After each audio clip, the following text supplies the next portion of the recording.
from whatever, starting with COVID, accidents, and many other illnesses.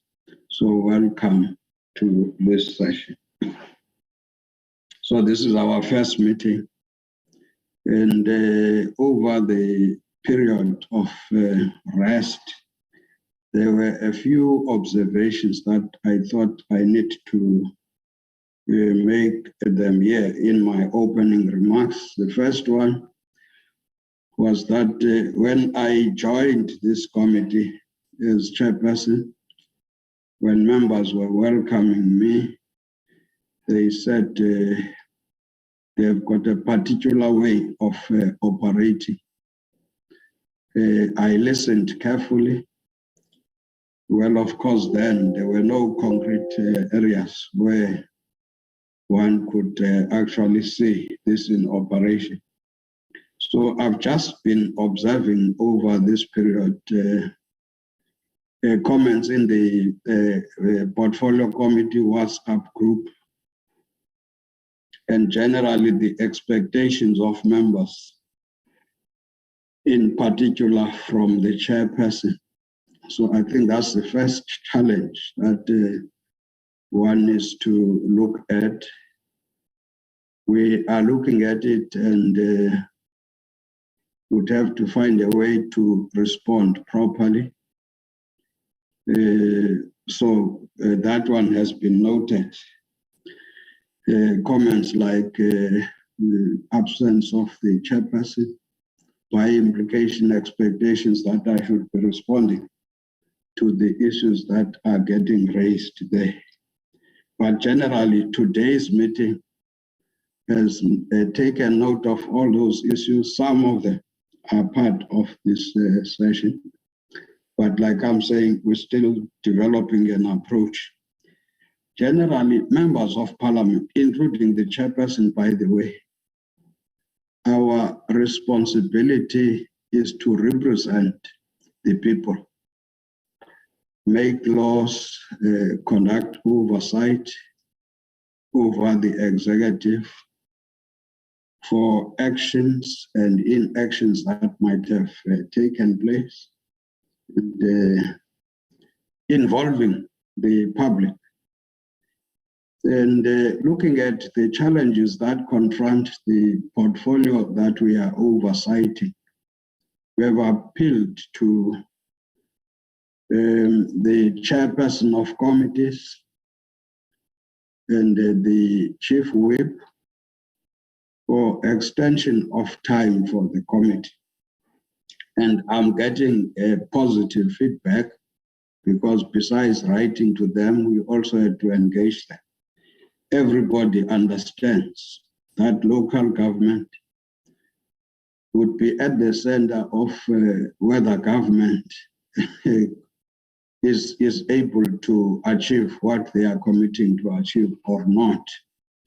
And by implication, we are saying to all members of this portfolio committee, one commitment that we must give should be to the people, and implementation of the laws that we have passed and involving communities. So there's positive response from Parliament. A portfolio committee is an extension of Parliament. So how Parliament operates is how we are supposed to operate.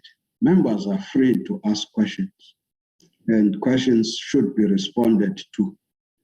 And that's what we should ensure as a portfolio committee. But like I'm saying, I'm not sure about the platform of the WhatsApp group. But generally, if we're in Parliament, all members are free to ask questions from relevant ministers. And I think even here, that applies. I just thought I should make those opening remarks in welcoming you, and not making those remarks a topic for discussion. Like I'm saying, there will come a time when we must talk about that. But the Portfolio Committee Secretary, after I talked to her, did indicate that we are noting what is coming out of the WhatsApp group and would make sure that they form part of the processes of the committee. So let me welcome you. Any apologies, PC Secretary? Good morning, everybody. Yes, Chairperson, there's been an apology from, firstly, Honorable Buthelezi. She won't be able to attend the meeting this morning. There's also apologies from the Minister and the DG. They're attending a workshop in the NCOP. And also Deputy Minister Bapela. He will be traveling to Northwest, so he won't be able to join the meeting. Thank you, Chair. Thank you. Maybe let me, as part of the welcome, welcome the Deputy Minister, Honorable Kadimang, and the officials from the department who are going to be part of this meeting, and obviously led by the Deputy Minister. Welcome, Deputy Minister.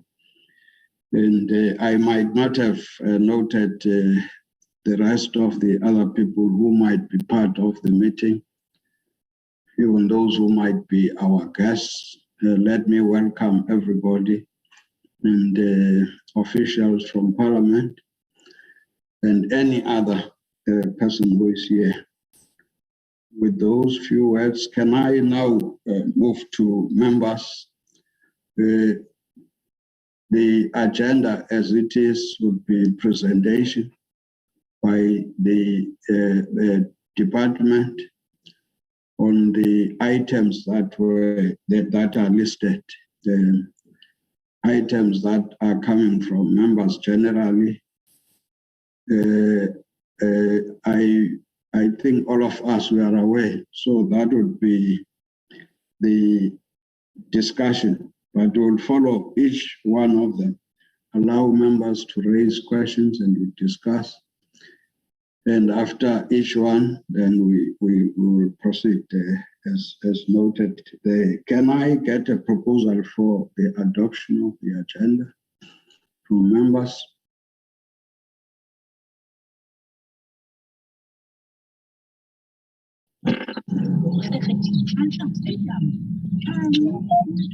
Honorable Mbumza. Chair, I do propose that we adopt the agenda. Thank you.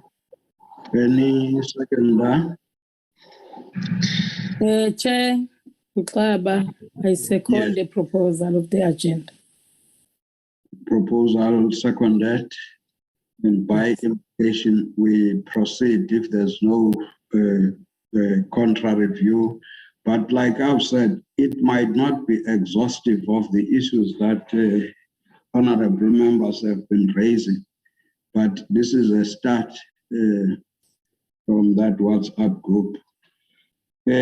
Honorable Deputy Minister, with that, I would like to welcome you and immediately hand over to you.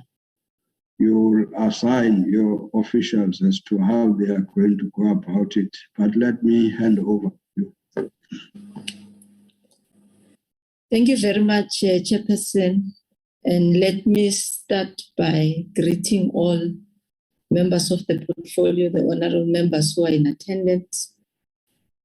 It may be late, but it's February, and compliments are never meant to be bad or late. I will say a Happy New Year to all of us, and may God see us through 2022. Honorable Chair, I will also greet the members of the department who are accompanying the Office of the Deputy Minister. I will not call them one by one. It's quite a number, but we have representatives from DCoG and the finance stream, which will be responsible in the main to tabulate the issues that have been requested by our honorable members to ensure that the department is fully responsive. I will, just as a way of opening before I hand over to the Chair, indicates that one of the key areas that members have raised and have requested us to prepare a presentation which will subsequently follow is on the establishment of council and its council committees. Honorable Chair, all councils have been established in 9 provinces except for 1 in the Northern Cape. One councillor, who's a ward councillor, passed away in the Kayaharib local municipality, which created a vacancy which we are hoping IEC should be filling in the by-elections which are planned countrywide to sit tomorrow, the 2nd of February, because the creation of that vacancy of that ward councillor left the municipality at a tie, and we could only be able to continue with the formation of its council after the results have been declared. With regard to committees, Honorable Chair, not all committees have been established, particularly in the Eastern Cape, Free State, KwaZulu-Natal, Mpumalanga, and the Northern Cape. Colleagues, as they come, they will be detailing them in full. There's quite a number of reasons, Chair, but in the main, political instability has been one of the main reasons for the non-establishment of council committees. You get an example of Reinkonyeni, for example. They've not established the council committees because they've not yet elected a mayor, but they formed council.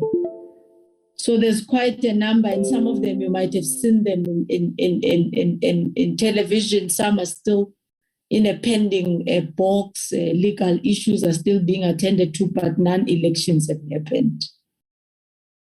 The second issue, which we'll deliberate on, obviously, it has been worrying members, and there have been requests for additional information constantly. Gratuity payments for non-returning councillors. Honourable members were sitting at 65% of payment. We will unpack it fully as well, since we have started on the 10th of December. There have been key challenges in the main, the late and outstanding submissions by municipalities, more especially in the Free State, Northwest, some parts of the Northern and the Western Cape provinces. Those 4 provinces are actually leading us behind. Free State, for example, only started submitting some of their documents, not all, this year. Since October, we've been making up follow-ups, but we've come up with a special min-max, SALGA and provincial HODs at COCTA provinces were mandated to give us responsible people to sit on our committee. And we've been engaging and calling municipalities one by one, and the persons consent to look for all the support documents which are supposed to be gathered. And I think honourable members may also have to note that it does not end with the information that gets to be submitted, added into PASS. There is also a SARS clearance, South African Receiver Services, where we have to clear before the payment has been made. And quite a number of our councillors have not been SARS compliant. And that has been causing its own delay. But otherwise, you are able to get the clearance if everything is above board quick enough. The issue of interventions, Mr. Mohale will talk to them. But also we are looking into the observation which we have made, which indicates and show that in some instances, provinces terminate the intervention prematurely, and we have put up a system between COCTA, National Treasury, and SALGA, and we have also developed a circular which was circulated to deal with transitional matters into the areas where such municipalities were involved and give directives generally to provinces on how to conduct assessment and also to ensure how far is the intervention and how best can it be dealt with. And the last part, Chair, will be dealing with the community works program. We will highlight and show to the honourable members the CWP, and also when will the final document with regard to remodeling be dealt with. I think let me end there, Honorable Chair, and request my team, Mr. Mohale, Peter, and Chakamolot, who's the acting CFO, to lead in the issues. Because the agenda tabulate the establishment of councils first, I'll request Mr. Mohale to start. Thank you.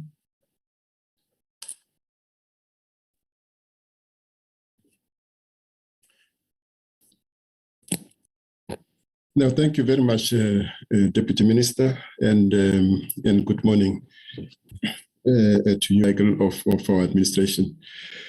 I also want to greet all the members of the Portfolio Committee, and I also wish to compliment for you all for this new year, and it is never late.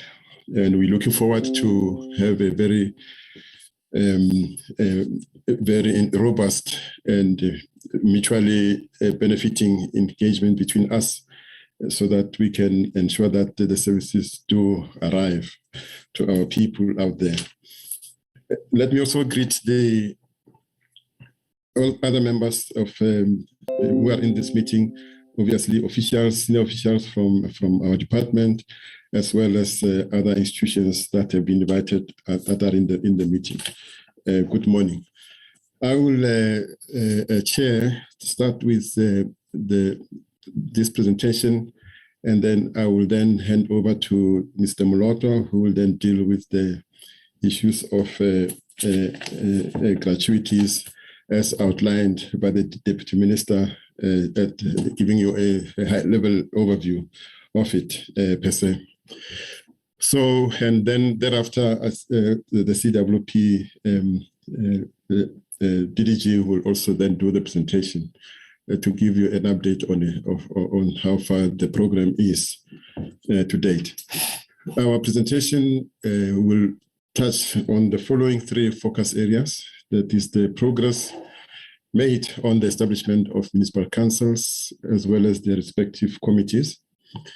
And then also we will give the committee an update on municipalities that are under Section 139, in terms that were under Section 139 before, and also where are they now after the elections, because obviously the transitioning has got implications. And then lastly, we will also talk about the gratuity payments to non-returning councillors. With regard to the establishment of municipal councils, it's a straightforward report. We can safely say that almost all of them have been established. And as the DM has indicated, Glen Harip is the one that has had challenges. If you can go to the next slide, where we are actually showing in the Northern Cape that there was a ward councillor that has passed on, and there is a vacancy, and that vacancy will be filled probably tomorrow, after which then we hope that the tie will sort of be resolved, and then the council can constitute, as well as also having its committees constituted accordingly. We can go to the next slide. Now, Chairperson, with regard to the committees that, the state of the committees that have been established, we will deal with them province by province, starting with the Eastern Cape. You know, some municipalities in the province has established their Section 79, 80, ex-Comeco, but others have not. And then that is the list of the municipalities that have not established as yet. And mostly these challenges, Chairperson, are actually driven by political manifestations. And the MEC in the province is seized with these matters to ensure that ultimately there is these structures are established, these committees are operating, so that they can be supported accordingly in terms of our capacity building programs. In the Free State, the same applies to those three municipalities that you can see that have not been established. And the MEC is also assist with that those challenges to try and ensure that all those committees are established. In Gauteng, all the committees have been established, and we are happy that it has. We know that there's a lot of many councillors that are hung councils, and but they have managed to really get their committees established as required. And then in KZN, as the DMS indicated, the issue of Re Nkonyeni local municipality is another one where the mayor, the MEC has actually intervened, I think lately, as late as last week. So we expect that the processes will unfold in that municipality, and then probably the committees required to be established will then be established in that municipality. In Limpopo, we have all of the committees established and also the councils. Let's go to the next slide. Thank you very much. The one in Mpumalanga, it is Mkondo, as well as Victor Kanye. Those are the two municipalities where there are the challenges. With Mkondo, we know it has been in the media, and I am aware that the provincial leadership led by the MEC and HOD are seized with dealing with this matter in Mkondo, and we hope that stability will be restored in that particular municipality and ensure that services can be rendered effectively. Northwest, all the committees have been established in the Northern Cape. As you can see, those are the municipalities that have not been concluded per se, and then we are hoping that this will be done as soon as possible, and where required, we will, as national, support the provincial leadership to make sure that all these structures are established. In the Western Cape, all of them have been established. And as you can see, they are also already embarking on the capacitation of councillors in their respective districts. Now, the next slides will focus on the interventions. Can we go to the next one?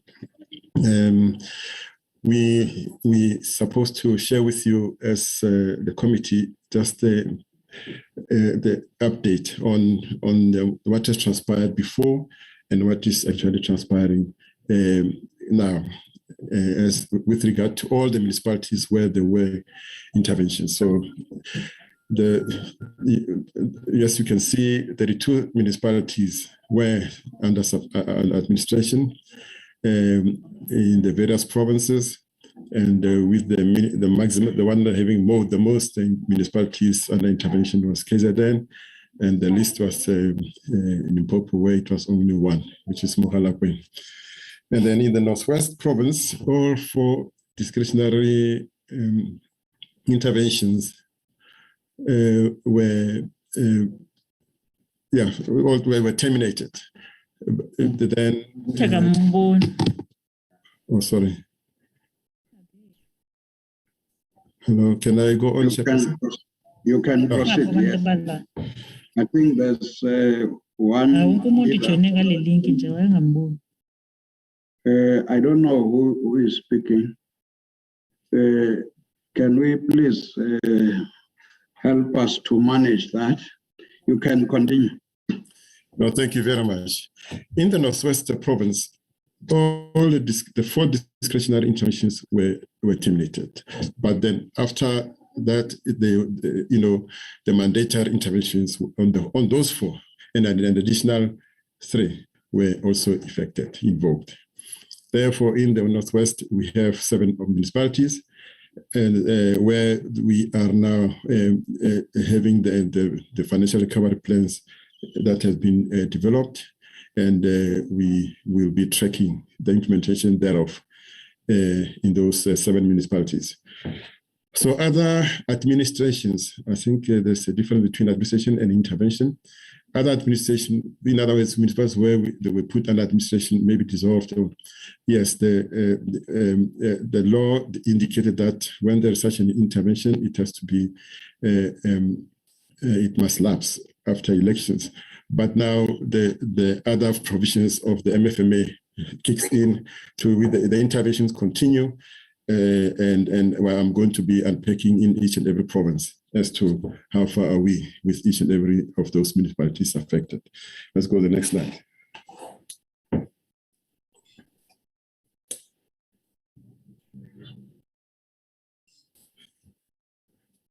Baripan? Well, we can pass the slide. It's just showing the numbers that we have already alluded to at the first slide that we did on the interventions. Next one. Thank you very much. Okay.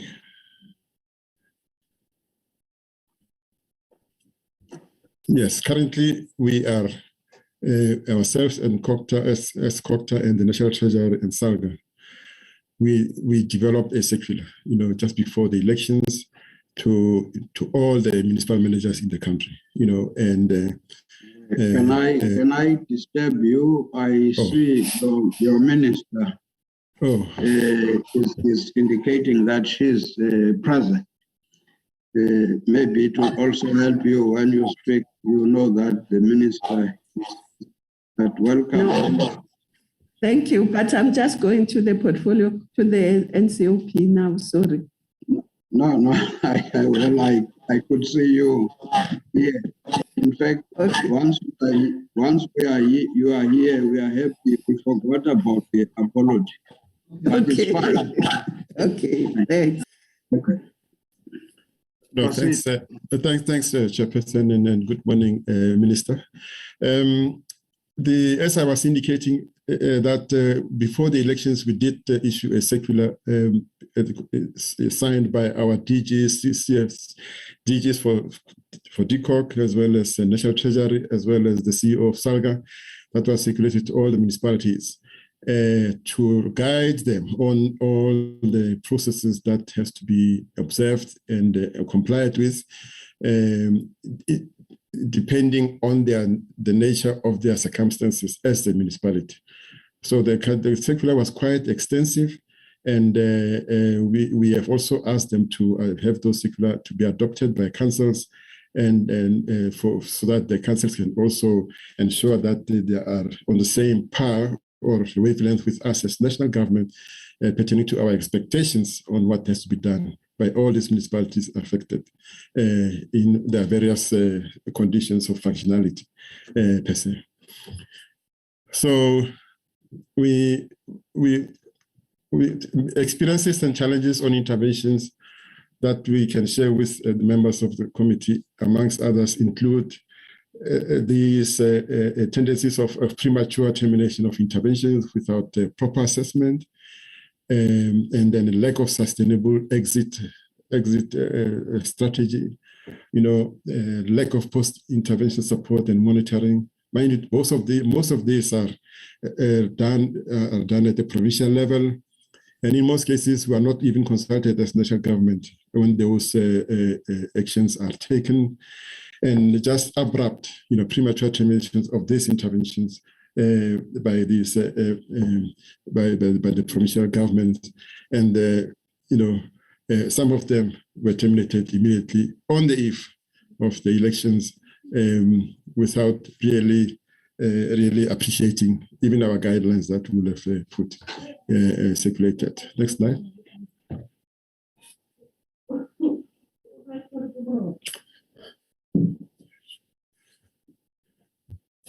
Right. On this slide, we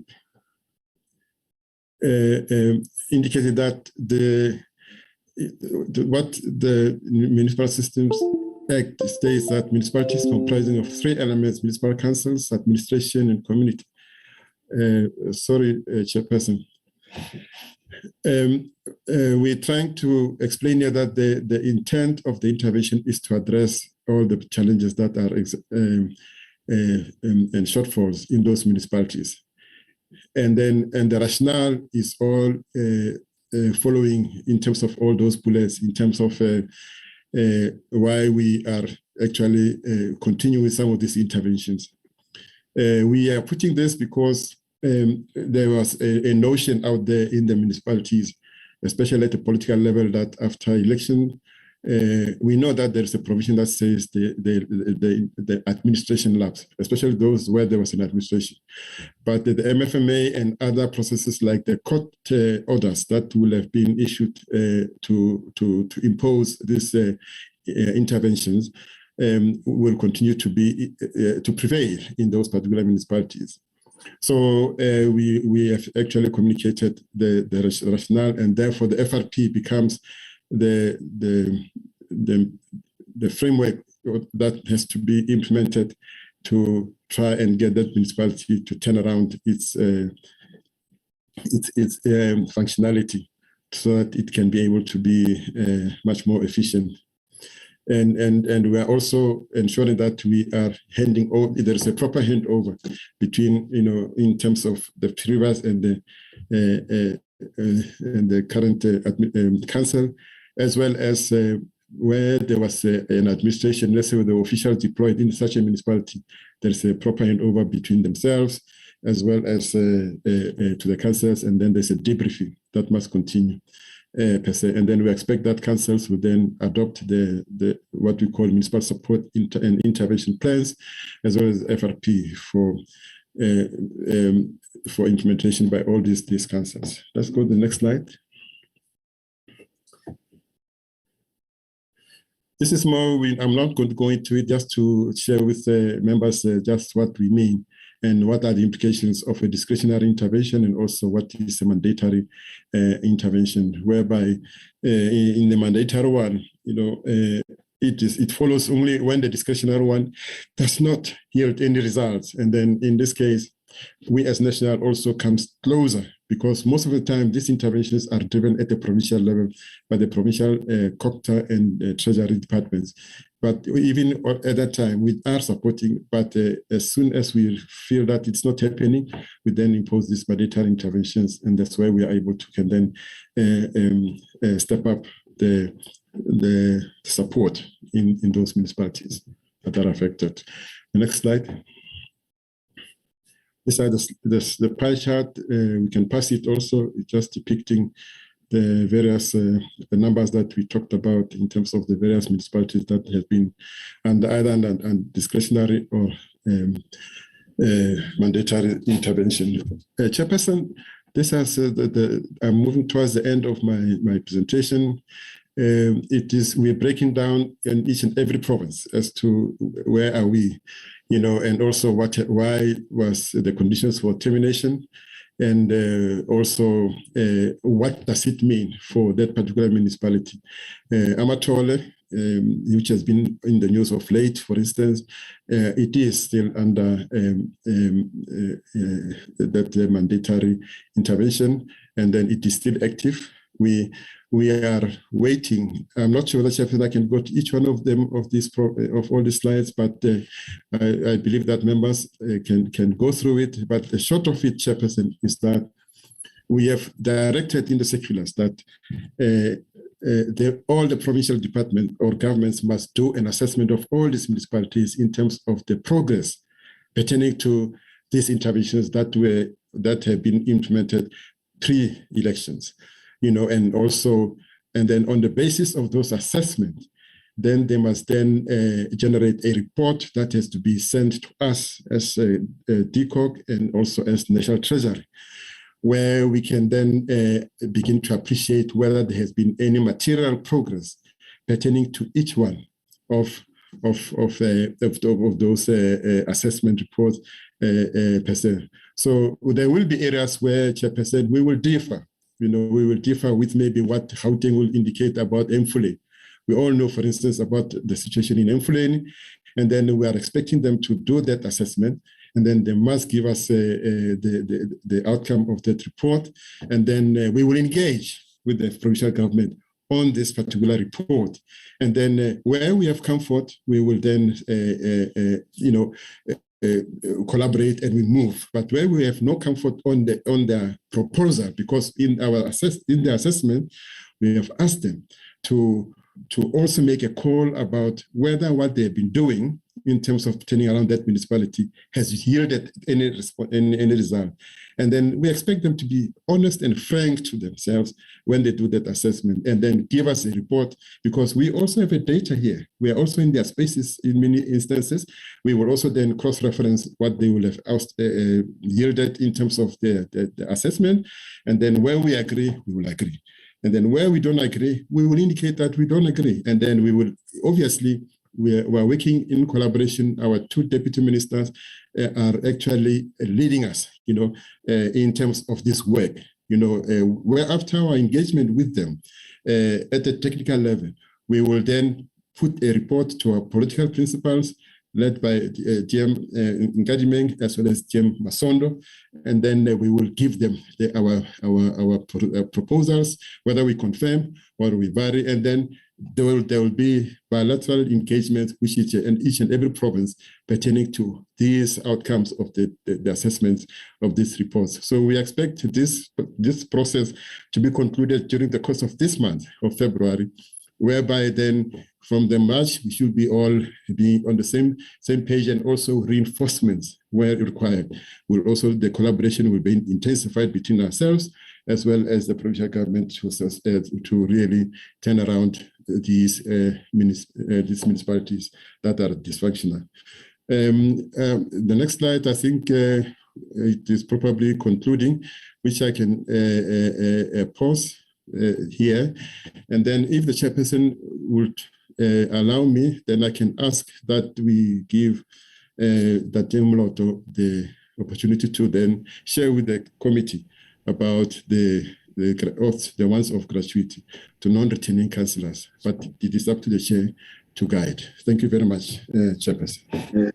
Thank you. No, the guidance I was given was that all presentations made and will allow, unless members as well, if there's any member who would want to intervene. But I think the information before me is that we make all presentations. Great. No, thank you very much. Let me then hand over to Mr. Chaka Mloto, who will then run this presentation for the committee. And then thereafter, the DDG for corporate services will then do the one on the CWP, and then the deputy minister will then conclude. Then we'll be ready to field all the questions. Thank you, Chairperson. Over to you, Dr. Mloto. Thank you, Mr. Mohale. And good morning, Chairperson. Good morning, members of the Portfolio Committee, colleagues, and all present in this meeting. My name is Chaka Mloto. I'm the acting CFO Chairperson. I'll be taking you through the report of once-off gratuity to non-returning councillors. And this report was last populated on the 30th of January 2022, late at 18 minutes to 9. I mean 8, my apologies. And the table that we see, it's reflecting 4 stages that we have. This is a summary page. We have got a detailed report per municipality in terms of the documents that we have received. The total number of qualifying councillors is 5,078. This is the ones that have been vetted by IEC, and they are the ones that are eligible for this ones of gratuity. And in terms of stage 1, the documents that we were expecting to be received by the department, it's councillors' documents received, and also the worksheet that is supposed to be signed by the municipality. In terms of the documents received, Chairperson, it's all documents that relates to your payslip, your ID, IRP5, bank statements, and many other documents in terms of your residential and email addresses. And the worksheet is the confirmation from municipalities in terms of your salaries to confirm what is on your payslip. And it follows by the queries. This is the first stage where we receive the document. Then it will be followed by the second stage, where we'll then be creating what we call a bus entity. This is putting your banking details into our system so that we are able to pay your once-off gratuity. And we also go to SARS to create what we call tax directive. This will tell us how much we're supposed to be paying for tax, and we have got IT 88 for those that have not been paying SARS in terms of penalties or previous monies that they were owing to SARS. So this is the area where we get that information from SARS. And the third stage, that is where the documents then are verified, are compiled for a batch to be paid.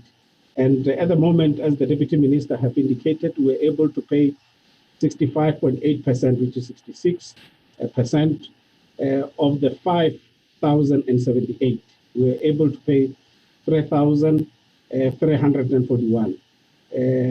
And in terms of money, Chairperson, our budget allocation is 350 million.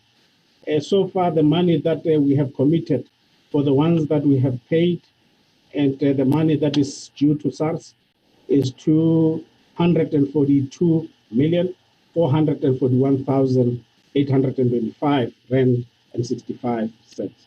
If we can go to the next slide.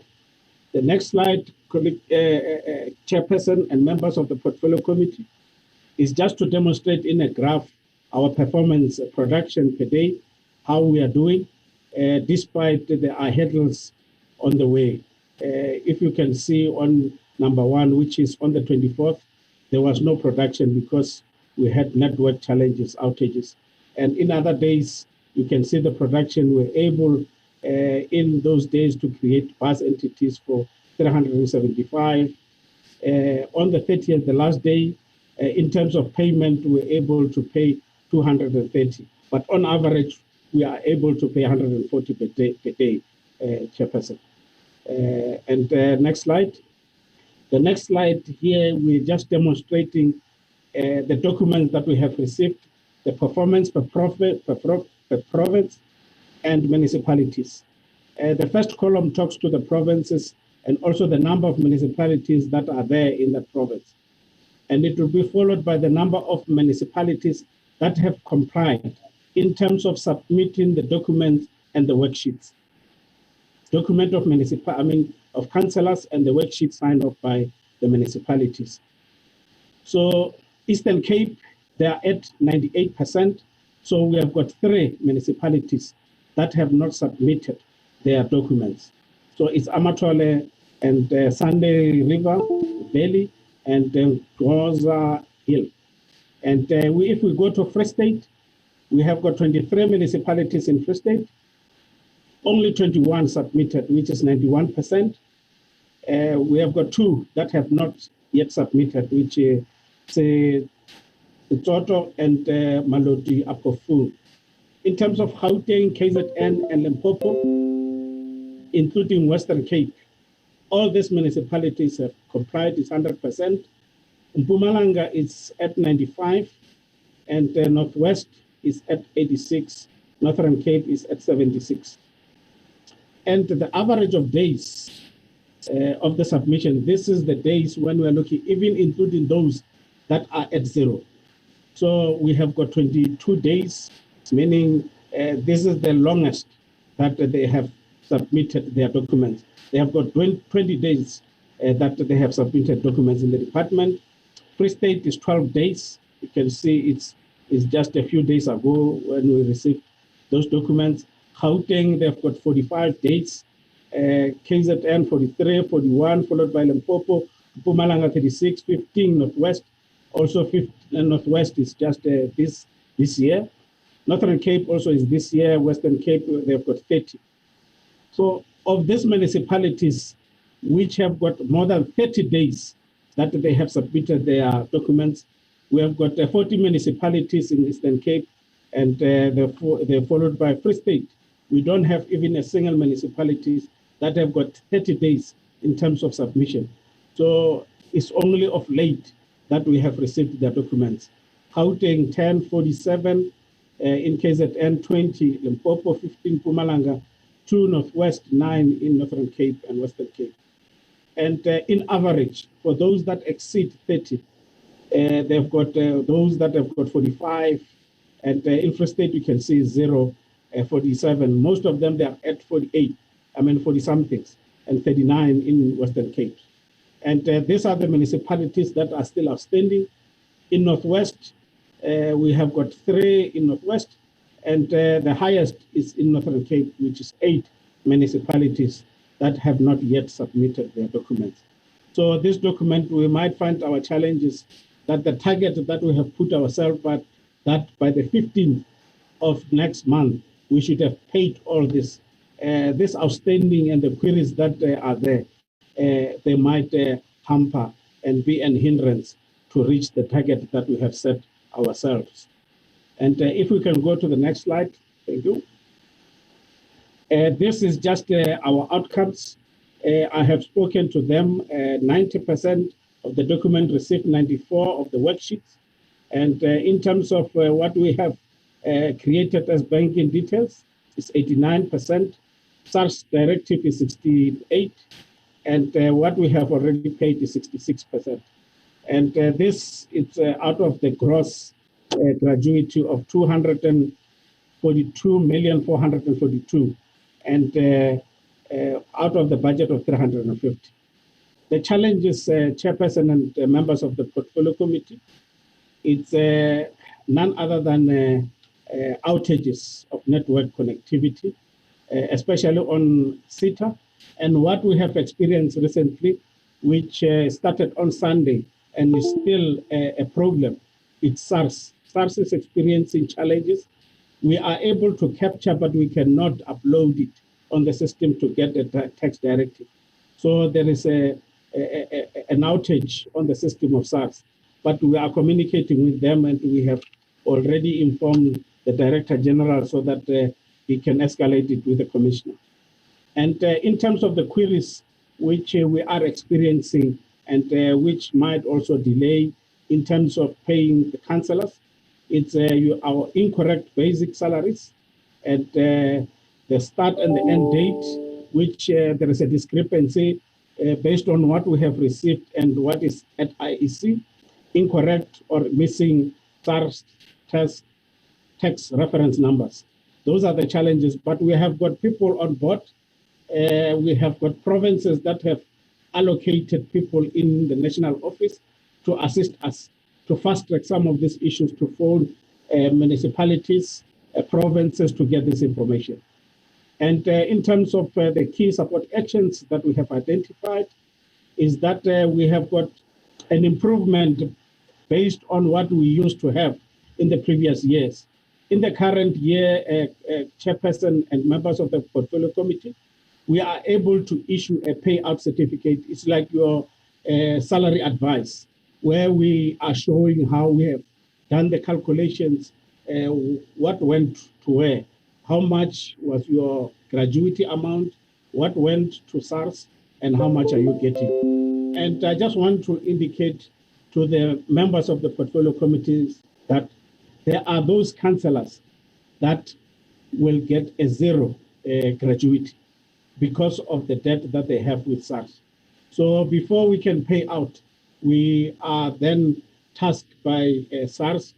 It's like a garnish. We have to pay SARS first, and before we can give it to the councillors. And those that have not been doing their returns in the previous years, we have to pay that money that is due to SARS. And we have got weekly communication progress report through to provinces and municipalities. SALGA and provincial HODs are on board in terms of the information that we might need to these municipalities. We have also escalated those municipalities that have not submitted.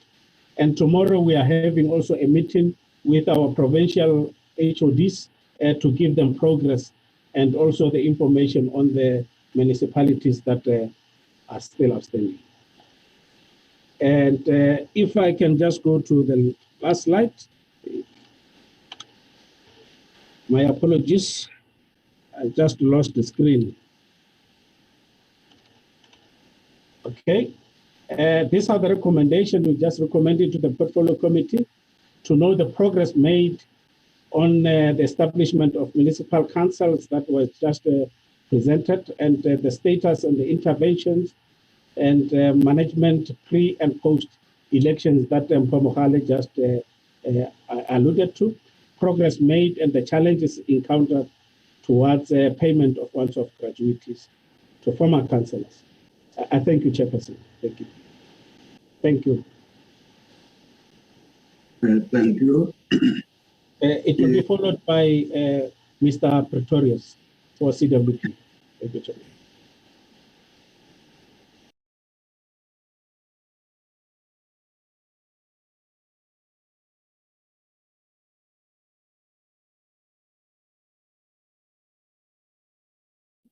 Before Mr. Pretorius, I see the hand of Honorable Shengiwem Kalip. Chairperson, good morning. I just wanted to check, are we receiving all presentation? Because according to the agenda that was adopted here, it says that you are going to engage with the first presentation from the department, and then we'll come to committee work program. The community works program, you are suggesting it should be separate. Yes, Chair, because there's a lot of concern in regard to this one. Okay. I assume if there's any honorable member who has got any objection to that, will indicate so. But I think let's, Honorable Deputy Minister and your team, let's separate this one now of this CWP and allow members now to interact with the first three or whatever presentation that were presented. I seem to see Honorable Chaba and Brink, and my assumption now is that you are all coming in to discuss what has been presented, unless somebody clearly would want to say let's allow this first one. But let me assume Honorable Kalip, you are the first one. Honorable Chaba, you are number 2. Honorable Brink, you are number 3. Honorable Tayeza, number 4. And Honorable Direko, number 5. Can we follow that order? Chair, sorry, have you missed my hand? Yes, you are number 6. Okay, thank you. Okay. Okay. Thank you very much, Chair.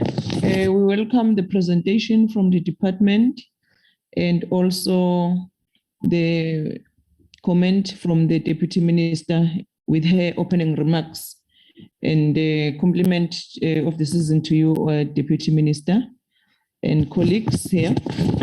Chair, first of all, I just want to comment on the presentation by the department. So on the first page, which is page 4, according to the presentation, the heading, it says that municipal council established. You know, the presentation, Chair, I think, you know, this presentation is not only for this purpose of the committee members, also the generation to come, if they want to go to archives and check what was the status of the local municipality after 2021 elections, they must be able to get a clear picture. The department have said, for instance, if I can make an example, Eastern Cape, a local stroke metro establishment, correctly so, they are giving a clear picture. All 31 locals and 2 metros are established in bracket 100%. And everyone has got a clear picture that, okay, in the Eastern Cape, we have 31 locals and 2 metros.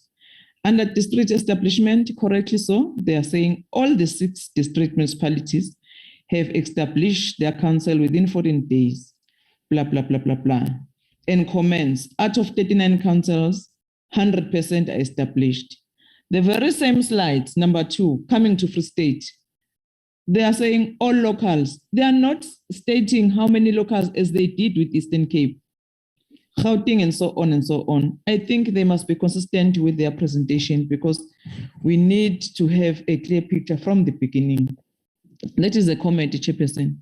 But I'm worried, Chair, when we are told here, for instance, this presentation was updated on the last minute in this morning to include I think Umtuba in KZN.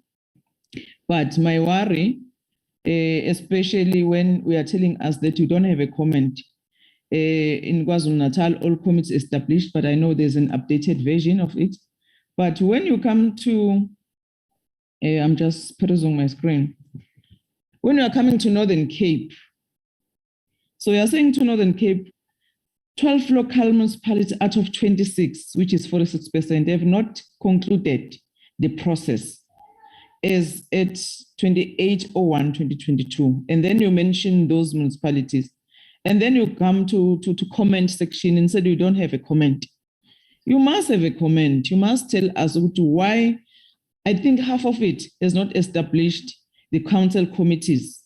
But you can't be saying as a department you don't have a comment. When I was listening to Mpho Mokhale, was even saying that when he was talking about the intervention that provincial government was taking decision, was even saying that them at a national level, they were not even consulted when the provincial government taking decision of dealing with this kind of intervention. But you come here, you present something that is very important, of which I think the department needs to preside over it. The department must ensure that those councils are functioning. But the department is telling us that in Northern Cape, half of the municipalities has not been established, but there's no comment. You are not telling us what is the problem. And the other example we are citing here is the department. For instance, the municipality called Renkonyeni. You are telling us that there was a political instability, but you are not telling us the truth, that this is not a hung municipality. There is an internal problem. We were even saying that the MEC failed to address those challenges until the last minute where he got it correctly. And the department does not come with strategies and mechanisms to say that if political instability and internal infighting of the ruling party is going to disturb, as we know, that is the fact of the matter. You are not telling us that as a department, how do you counter that? Because at the end of the day, we want the accountability from the department. That is my problem. The other comment that I want, Chair, to comment is about this thing of councillors' gratuity. As much as we welcome this report, I must say, Chairperson, this is very late. It's very late. You remember, Chair, that even on our WhatsApp group, we have been saying we need to get an updated progress report in terms of this gratuity, because councillors, they have Black Christmas, Deputy Minister. Unfortunately, we didn't get that report as requested by the members of the committee. Some of us, we enjoyed Christmas because we got paid as members of parliament and so on and so on. But councillors who lost their jobs and who are entitled to get this money, they didn't even know. I'm talking about those ones who have submitted their documents in time, Chair. I know the department is saying here, some of them even until now, they have struggled to submit the required documents. I'm not talking about those people. I'm talking about people who have complied with all necessary documentation, but the department was nowhere to be found. There was even a very false information that we received as members of parliament when we put pressure in the committee during December time to say, can we get an update report? And someone who was sending a false information to the secretary of the committee, updating, saying that, no, we are there, we are paying councillors, while we also have an access to talk to MECs of particular provinces. And then they were saying to us, no, the department is nowhere to be found. So the department was not even prepared to go to an extra mile just to be sensitive about the plight of other people who had Black Christmas. And other councillors were saying that I don't have anything and my child is affected. I can't buy a school uniform for my children. But the department was lagging behind on this one. And you begin to ask yourself that you have this commitment as the department, which is good on paper, but in terms of the implementing it, it's a problem. So we really want a department to do things differently this time. And the department must also do things in a way that it's also provide leadership, and it also shows that they're on top of everything. We can't allow a situation whereby we are going to be told that we are also undermined by the provincial government. Why are you a department after all? If you are going to be undermined by the department, where did you get it? Where is the problem? So the last comment, Chair, we are told here that all committees has been established, and it's look like you are doing a presentation to people who are not from South Africa. Some of us, we are here in South Africa, we know, we also learn from the media that not everything is going accordingly what is presented here. For instance, why are we not told that, yes, in terms of the establishment of committees in Northwest, we are ticking the box, but Disobotla, it's in a mess as we speak now. Why the department is not telling us that, no, we have already have a crisis in Disobotla. Is whether falls under that intervention of Section 139 or mandatory or discretionary, but the fact of the matter that municipality has started where they left off before November 1. So until we speak the truth, we are not going to have solutions to these problems. As I alluded from the fact that some of the things need political intervention. We can't just talk as if all the time where there's a problem is because of hung municipality. Is not.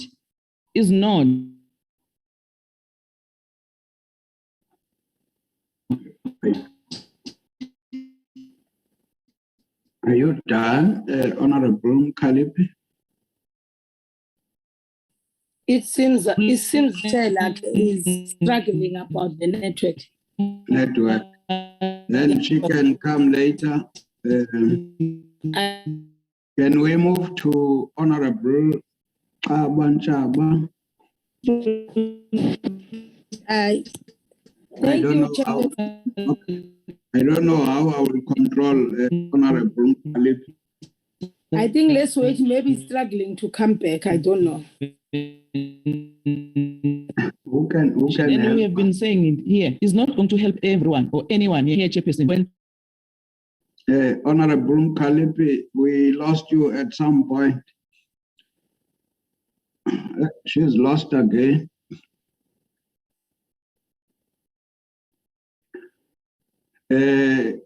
I suspect Honorable Chaba, can we allow you? I think we must find a way to manage those who are controlling the system. Will allow Honorable Kalipi later to conclude. Honorable Chaba. Oh, sorry, Thank Chair. you. You'll call me after other honorable members because I was making the last point and I got cut. Sorry, Chair.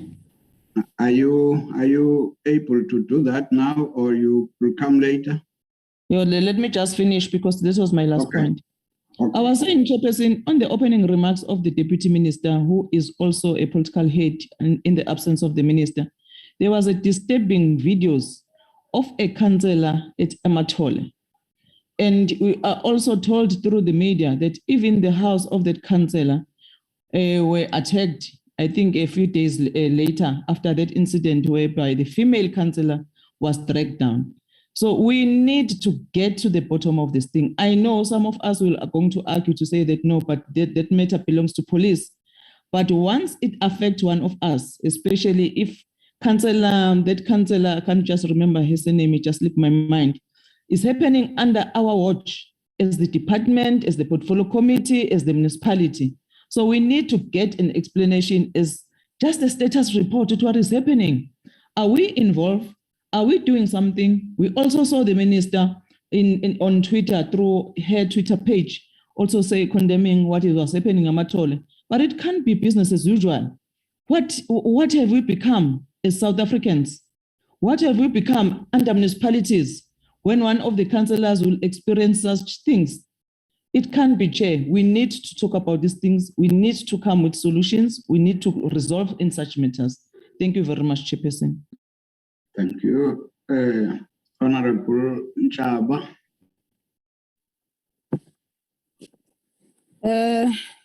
Thank you, Chairperson. Good morning, colleagues. Maybe I can say all protocol observes. Chairperson, hey, we have a problem in our municipalities in South Africa. I don't know what are we gonna do to make sure that everything is in order in these municipalities. Chairman, I can hear and welcome the presentation from the department, but some of this presentation is not actually consistent and be specific, because many things that happen here in our municipalities in South Africa, but they are not here in the report. How are they so are prepared to solve those problems of the municipalities?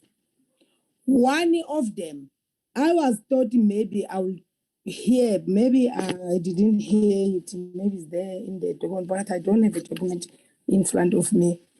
But yeah, I will maybe hear from other comrades, maybe they come up.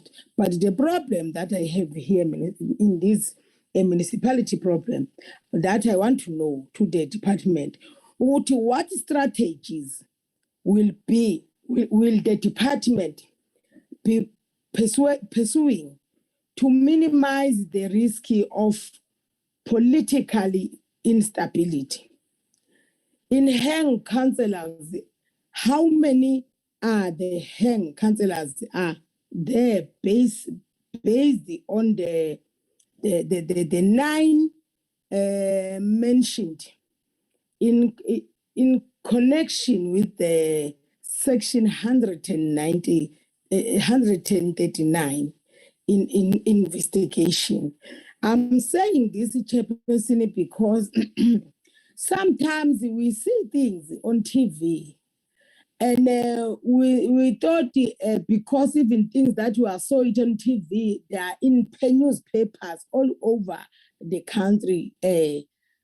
We thought maybe the officials of the department, also they will see it and rush to that problem and make sure that they are intervening physically, so that when they come and present to us, they will present with the things that they know with their eyes. The first one is the one that the St. John, where there was a coffin. Escaping.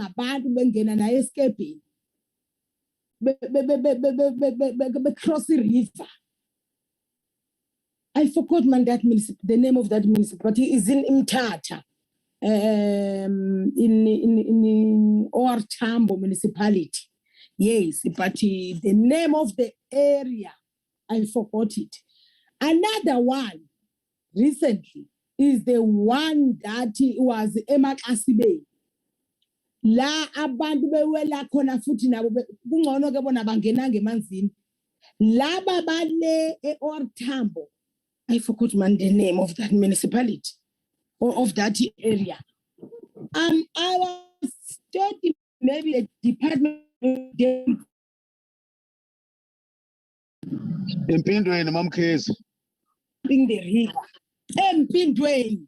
I was thought I would get a full report of Mpindweni because it's far last year.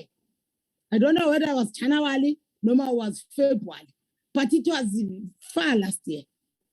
That report actually is supposed to come to us, whatever they've done there, the weather, they've been solving the bridge to help the people of Mpindwe, or they were putting some mechanism in place to make sure that the people of Mpindwe, they have something to jump the river without going down to the river. But when I saw that Kofi was jumping to Tebe on top of the Tebe, I was thinking that maybe the Mpindwe, or what is happening? When I hear no, is a Emakasibeni, is another mess on top of the mess. What are we going to do? And what the department going to do to make sure that everything people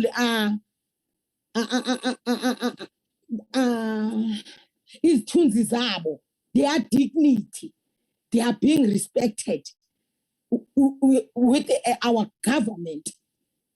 What the department going to do to make sure that they are securing the dignity of our people at the ground? When I was hearing that that bridge was built by 61 million, although after there was something saying, no, the 61 million was not coming from the government, it was come from the pastors. Now, I was getting lost, even today. I was saying maybe we will, because we want to intervene to the things that we saw physically. We don't want to hear theoretically written smarty in black and white. But the things that we saw physical is not in those papers, in black and white. Now, as we speak, I can agree with the Honorable Mkhalipi when she said, we want to hear municipality by municipality's problem so that we will follow clearly, because we know we are grounded people. As we speak in Tukarafel, Msinga municipality, people are fighting there because there is no water. Since I came to this committee, I talk about the water in Tukarafel and Msinga municipality and the Umzinyat district. As we speak, people are fighting, are closing the road, are enjoying it. It's a mess. Who gonna help those people except the department? Because in the issue of the political instability,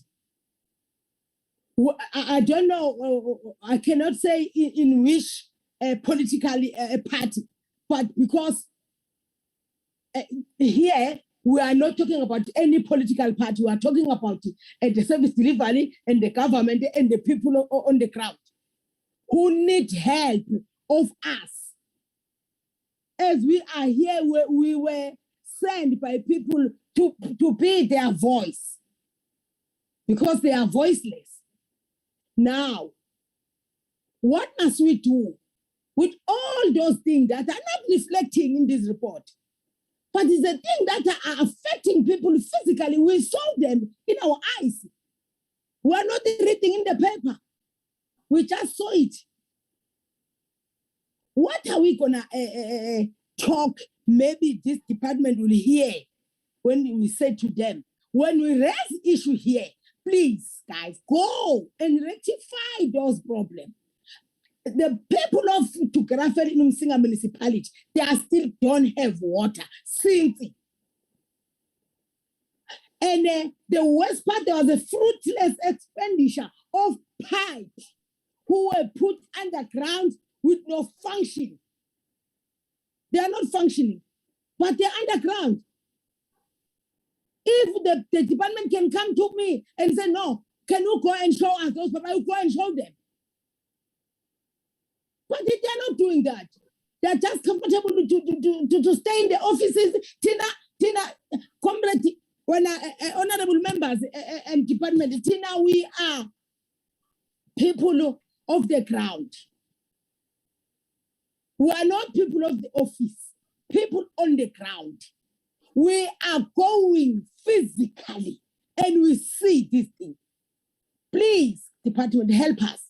Tell us.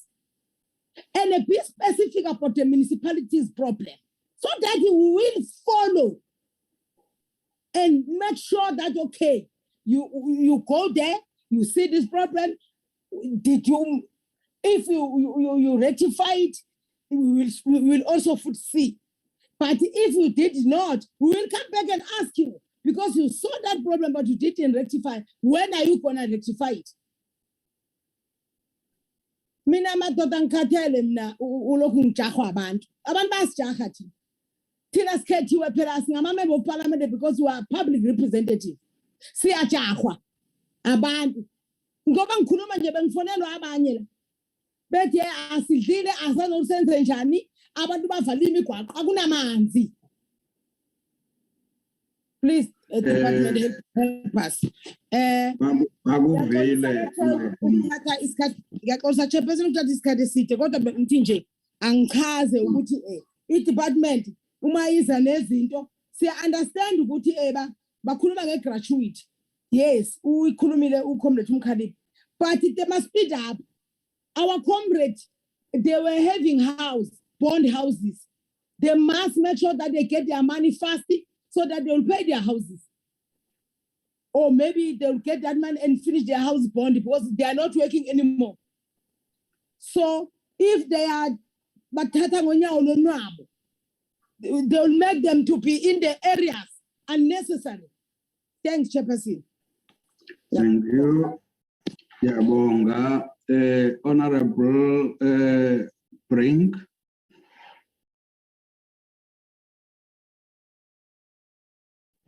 Thank you very much, Chair. My question is going to be about the intervention.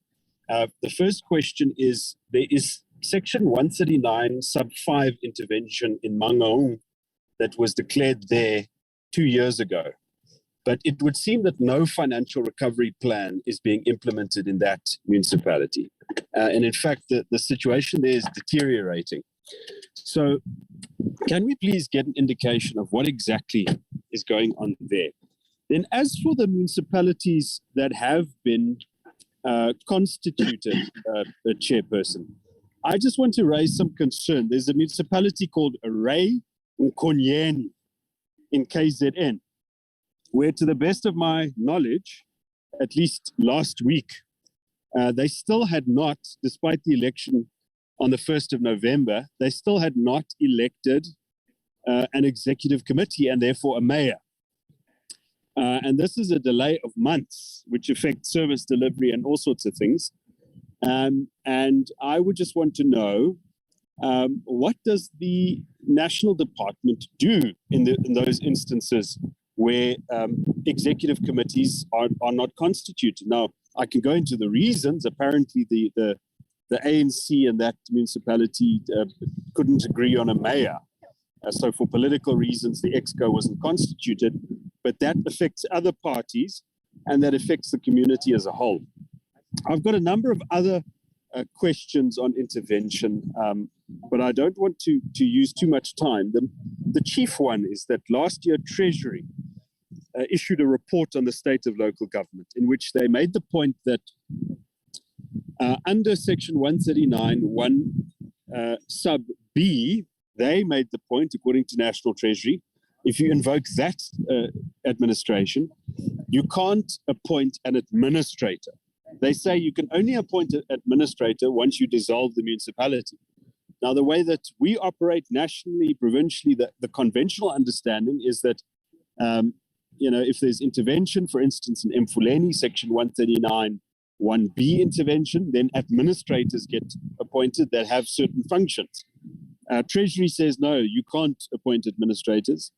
And so one wonders, when are these differences in interpretation going to be resolved? What does administration actually mean? What are the terms of reference?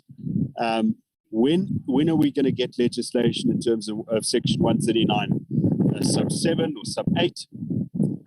Because, whatever the presentations, can be made to say the reality is, and colleagues will agree with me from all parties, administration in 90% of the cases fail. Not only fail, they make things worse. So I'd appreciate clarity on that. Thanks very much, Chair. Thank you, Honorable Eza. Yes, thank you very much, Chairperson. And good morning to colleagues, and good morning to your capable selves and the department and the minister and deputy minister and the researchers and the team and everybody. Compliments of the new season. I do agree with Honorable Mkhalipi that we should be able to get into the problems that engulf the municipalities in detail as it manifests in this presentation, far less than expected. My questions relate to these interventions, Chairperson. What is the remedial action that are in place to resolve the current challenges relating to municipalities that continue to recycle poor performing municipal officials? Because, Chairperson, I went to Emakhazeni local municipality. The situation is quite deplorable. It's worse, it's getting worse every day. The projects are not finished. The reported projects are not finished. The worst of it all in that report of the Auditor General, it complains about the local economic development, which has received zero performance in the 2020-2021 financial year. This would permeate to non-delivery of services as outlined in their previous priorities entailed in the IDPs, and eventually collapse the quality of services that then need to be delivered to the people. And what action is it that is clear to deal with non-performance? Because that means that there is an infighting that the committee that has to deal with the minds that should deal with local economic development within that area does not sit due to individual interest, Chairperson, within the municipality. And there's no investigative capacity that was shown by the department to propel that particular item forward, so that we can see the local economic activities that we often talk about in the committees here, because you cannot build a municipality without building a solid revenue through local economic development, because people are not going to be able to pay for services. That's number one. Number two is the fact that what then happens is that the Municipal Councillors Pension Fund, as established in the 1st of May 1988, in terms of the pension benefits for councillors of local authorities, Act number 105 of 1987. The Remuneration of Public Office Bearers Act of 1998 requires the relevant municipal councils to make pension contributions for the duration of the councillor term. As such, municipalities are expected to establish a pension fund for municipal councillors and the ministers to set out annual limits for contribution by municipal councils to such funds. Despite these provisions, Chairperson, many municipalities do not make pension payments to councillors because the guiding legislation of Councillors Authorities Act of 1987, 105, is outdated and inoperable due to its racist undertakings distinguishing between races, with no new legislation proposed by government. What is the new legislation that will see to it that the councils, the municipal councils do extract and this is made compulsory by legislation to draw municipal pensions. Then number 3 is the fact that Section 79 of and Section 80 committees, there's a problem there, Chairperson, are not sitting. Once a year, they go into meetings unprepared.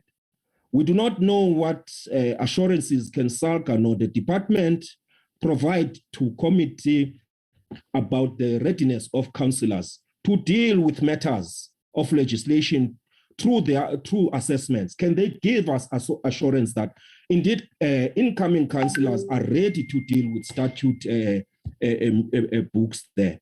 And then the question of MPEC as an oversight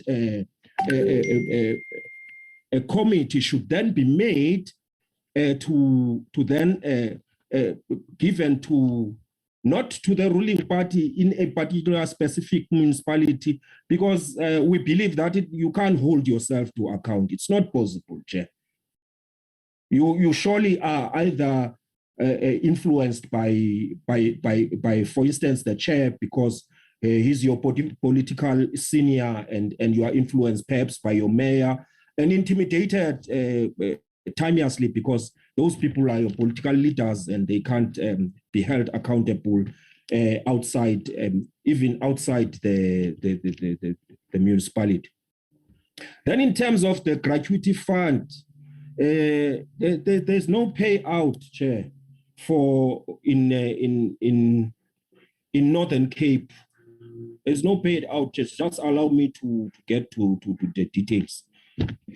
I think I've got councillors there in Mangaung, and then I've got councillors, 3 councillors in Mangaung, and then Metsimahulu, and then Sitsoso, and then Fezile Dabi, Ditabeng, and Muhukari, and then Maluta Pofung, and so on. Litseming, Maluta Pofung, and so on. You can name them. The information is right there of the councillors that have not been paid. And we can go on to other municipalities. But the question remains, what have you learned from the 2016 experience as the department? Because this is not the first time this is happening. What has the department learned? What are the learnings that they have drawn, that they have derived from the 2016 experience? The other pending issue, Chairperson, is the issue of the Western Cape in terms of the establishment of the ward committees that serves as a bone of contention in ward councillors and stakeholders. That ward councillors treat this as a process, as part of a gangster arrangement, as they are not willing to work with all stakeholders in their wards, especially in the city of Cape Town. Both the ANC and the DA are culprits in these allegations, as well as the redemarcation of sub-council. What is the remedial action in this regard? In instances where Section 139s are used to settle political scores, what urgent departmental interventions are put in place to resolve political challenges, even where mayors as political leaders in the local sphere of government are incapable of resolving such challenges, and administrators doing worse than the municipal officials? What action has the department taken to identify unqualifying administrators to lead municipalities? What actions have they taken to compile a list of those who were unsuccessful in interventions to guide against being hired in the future? I remember Honorable Khatebe says doing the same thing all over and over again, expecting different results. What is the action there? The last one, Chair, will be, what is the legal basis for the termination of the mandatory for the abrupt, might I say, the termination of mandatory discretion, the discretionary intervention in municipalities that were subjected to intervention pre and post local government election. That I hear that, and I read that section 148 of the MFMA, which amongst other sections provides that in section 148, subsection 2, a mandatory intervention referred to in section 139 must end the crisis in the municipalities' financial affairs. Once in the municipalities' financial affairs, once the municipality financial affairs, sorry about that, have been resolved, what is the core problem of the municipalities? Because I get a sense that we are often talking about the inability of municipalities to manage their monies. What is the core problem of that? Are the supply chain managements in line? Are the tenders that are issued out in terms of legislation? Are they? Is it not a deliberate incompetency that is happening at the municipal level? What is the department going to do to arrest the core problems of financial management in the municipality? How many of the terminations have had their financial crisis been resolved before terminations? If yes, how many of the administrators have submitted the close-up reports? I think I'll end there, Chair, and then there are problems in George Packlesdorp. You see, the High Court ruling there in 2004 says that people should not be removed from their camps. The issue of bylaws, Chair, how are we going to oversee the oversight capacity of municipalities to oversee bylaws, because the bylaws are abusive and they are racist? In George, there, where people were told to vacate the historical campings. How are we going to curtail that situation? Because obviously the municipalities is using the bylaws to then reign upon people on the basis of their race and on the basis of whoever owns the space around the municipality. It is an emotive issue of land ownership and those who own land, because there are many of those who own properties around the sea in those areas without title deeds even. And I'm not qualified to talk about title deeds myself, but Chairperson, I will end it there for now. Thank you very much. Honorable Direko, I would suggest that you allow Honorable Mpumza, I see his apology here, that he's catching a flight before you. Honorable Mpumza, are you still there? Thank you very much, and good morning to you, Chairperson, the Deputy Minister, and all honorable members. Am I audible, Chair? Yes, you are. Thank you very much, Chair. Chair, in welcoming this presentation by the Department of Cooperative Governance and Traditional Affairs, particularly the issue related to the establishment of municipalities, since the 1st of November 2021. Chair, the constitution of this country is instructive that the municipalities must exercise their powers and they perform their functions through municipal councils and committees.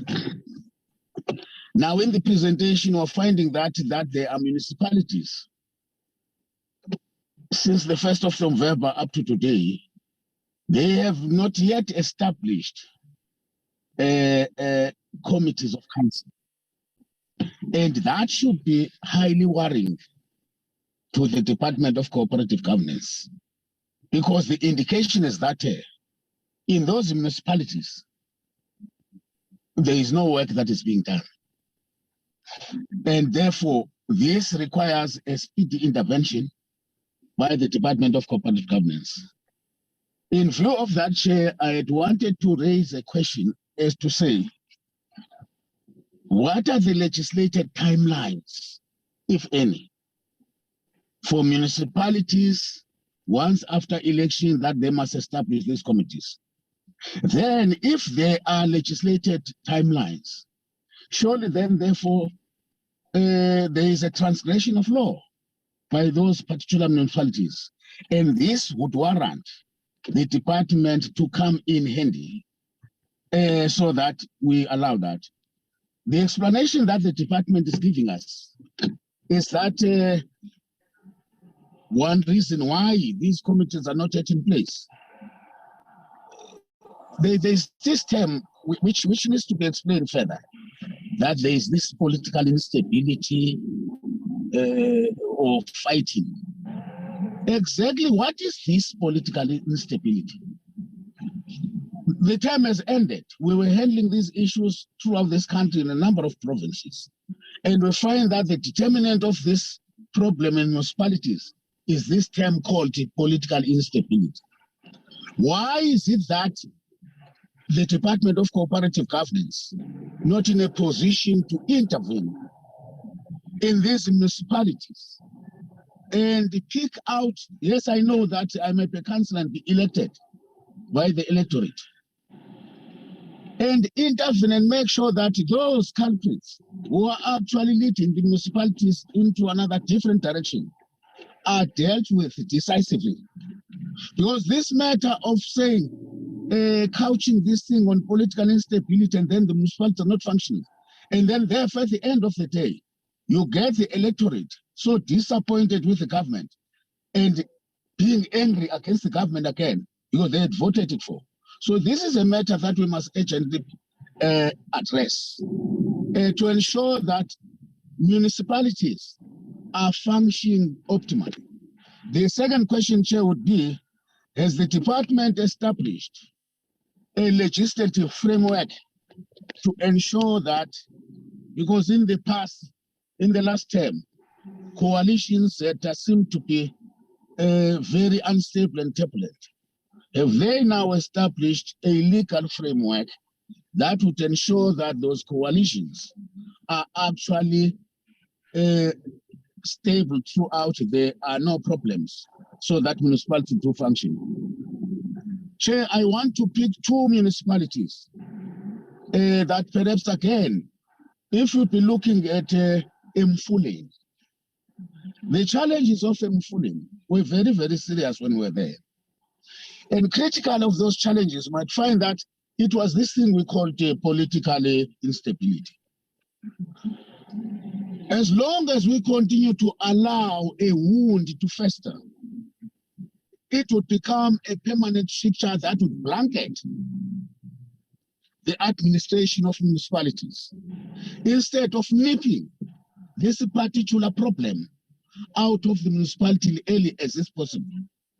If we are looking at Mfuleni, the nature of the problems of the Mfuleni didn't warrant an intervention of Section 139B. Perhaps it's high time that at some particular time, we have to think of saying that because the Constitution makes provision for Section 139B and Section 139C, it would be appropriate sometimes that we send a message, government sends a message to public representatives who forget about their mandate and their duty to serve by just putting a municipality under Section 139 so that councillors go home if they don't know what is to function here. Chair, the last, before I leave, I would propose that perhaps with the question of Rain Konyeni, we were told that it was only on the 28th I read that in the media. It's only on the 28th that the mayor was elected. Can the department assist us by giving us a detailed report of what has been happening there? The next time we sit, we get that report about the status situation in Konyana. What has caused this problem that after elections, up to now, a mayor has not been elected? Thanks, Chair. Thank you. Honorable Direko. Thank you, Chair. Greetings to you, Chair, the honorable members, Deputy Minister, and our guests. Chair, my colleagues have already covered me on several issues. However, on the report that the department has presented, they also indicated the issue of municipalities which have not yet established their committees. And I would like to check on the side of the National Copter. What is it that they have done to assist those municipalities? The reason why I'm asking is because I'm from Lejoliputswa district, and there's a municipality there by the name of Tokologo, which is also one of those that have not yet established their municipality. This municipality was a speaker mayor municipality and now has moved to a collective municipality. So I just want to check with the department. Did they provide those municipalities with proper training as to what is expected from them when they move from one category to the second category? How do they establish those committees? Have they been taken along as in terms of the process that needs to be followed? And then also, Honorable Mpumza also raised a question, a very serious question as to, is there any time frame on the establishment of the municipal committees? And should the municipality not stick to that time frame if it's there? What are the consequences of that? And then the other one, Chair, on this municipality that has not yet established the committees, there's one in Getwana, it's here in Free State. And the department is saying the reason behind that is a political challenges. Can they please go give us details as to what are those political challenges? Because I'm from Free State and I'm in the political space. I can tell which municipalities have political challenges and which municipalities have struggling with internal capacity of the municipality. So I don't think this one of Nketwana falls under the municipalities that are having political challenges in Free State. It's a very small municipality, and even the dynamics of the politics there are not worrisome. Hence, I have a concern on the report. And then Ntate Mohale, as was presenting, he also indicated that most of the interventions are done at a provincial level. And we all know that these interventions are not working. Instead, they're just a malicious compliance, and they're not even giving us a positive outcomes. So what then becomes the role of National Copter in this intervention? And we know that we have three spheres of government, as Copter is always reminding us that we have three spheres of government which has their own legislative in terms of how they deal with the issues. So in this case where we had interventions that are not working and are done by province, then where does the National Copter feature in these interventions that are done in the municipalities? The other issue, Chair, the department raised the issue of SARS, which is also delaying the progress in terms of payment because some of the councillors are not tax compliance and they end up delaying the process when they're dealing with the issue of SARS. So is there any future plan for the department in order to avoid any matters that may delay this process of payment of the outgoing councillors? Thank you, Chair. Thank you. Maybe from my side, because I don't see another hand. No, Chairperson, you said there was six. Your hand. Honorable, please. Yes, thank you very much, Chairperson, and good morning, colleagues, and all protocol observed. Mine is just two-folded, Chairperson. The first one, which I think was extensively discussed, is just that although there's a report of the municipalities and everyone being constituted, we already having some municipalities that already have a bumpy start and red flags are going up. And my suggestion would be that we get full reports on those that has already had showing red flags. In particular, there are councils where councillors have already been expelled. There are vacancies declared. Others are having motions of no confidence and removed. And if this is the start of this term, Chair, I can tell you it's going to be as disruptive as the past term. And I think what we would like to see as a committee is that we lessen the disruption that we have seen in our oversight and in those who appeared in front of us during the last term. Then on the issue of gratuity, Chairperson, I just want to find out what the purpose is of requesting councillors to indicate in a very advanced stage that they are not coming back to council. And even already in October, when candidate lists came out, councillors completed their forms because they knew they're not coming back. And then it took 3 months to 4 months for councillors to be paid. I think it's unacceptable.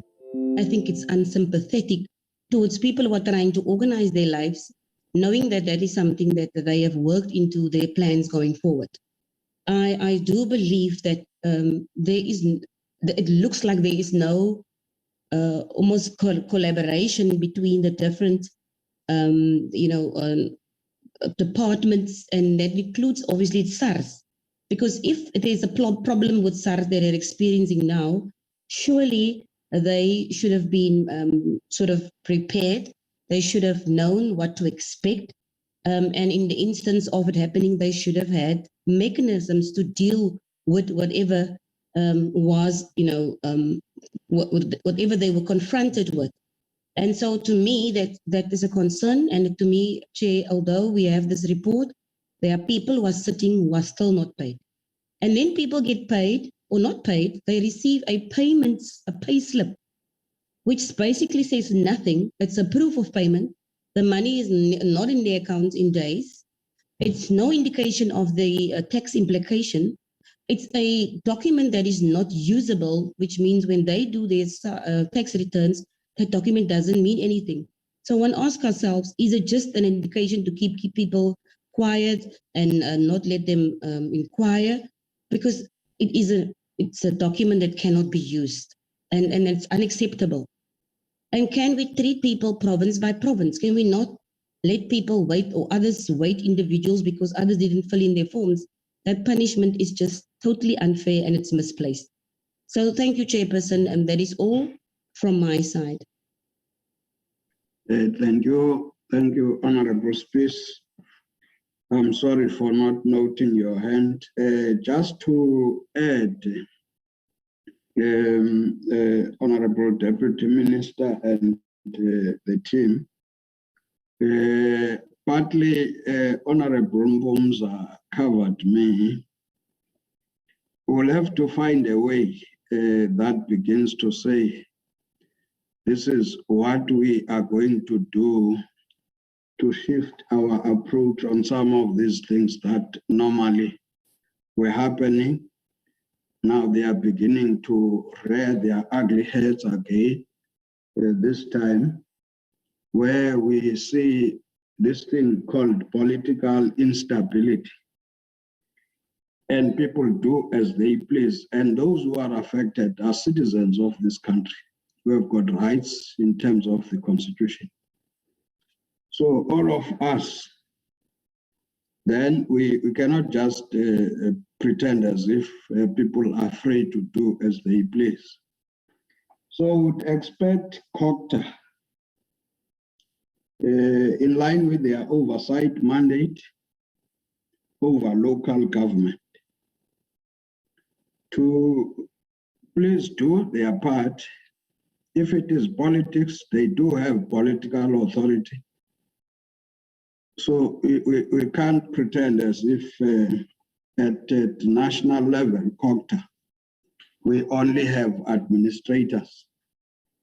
The laws of the country prescribe that there are executive authorities at this level. They know better what to do when we have got this animal called political instability. because it looks like that is what is going to happen all the time. So when I listen to the officials, they are saying we'll engage them, agree with them. When I say them, I mean the province and the local sphere of government. They say they will engage with them when they disagree. I didn't hear it well. What are you going to do?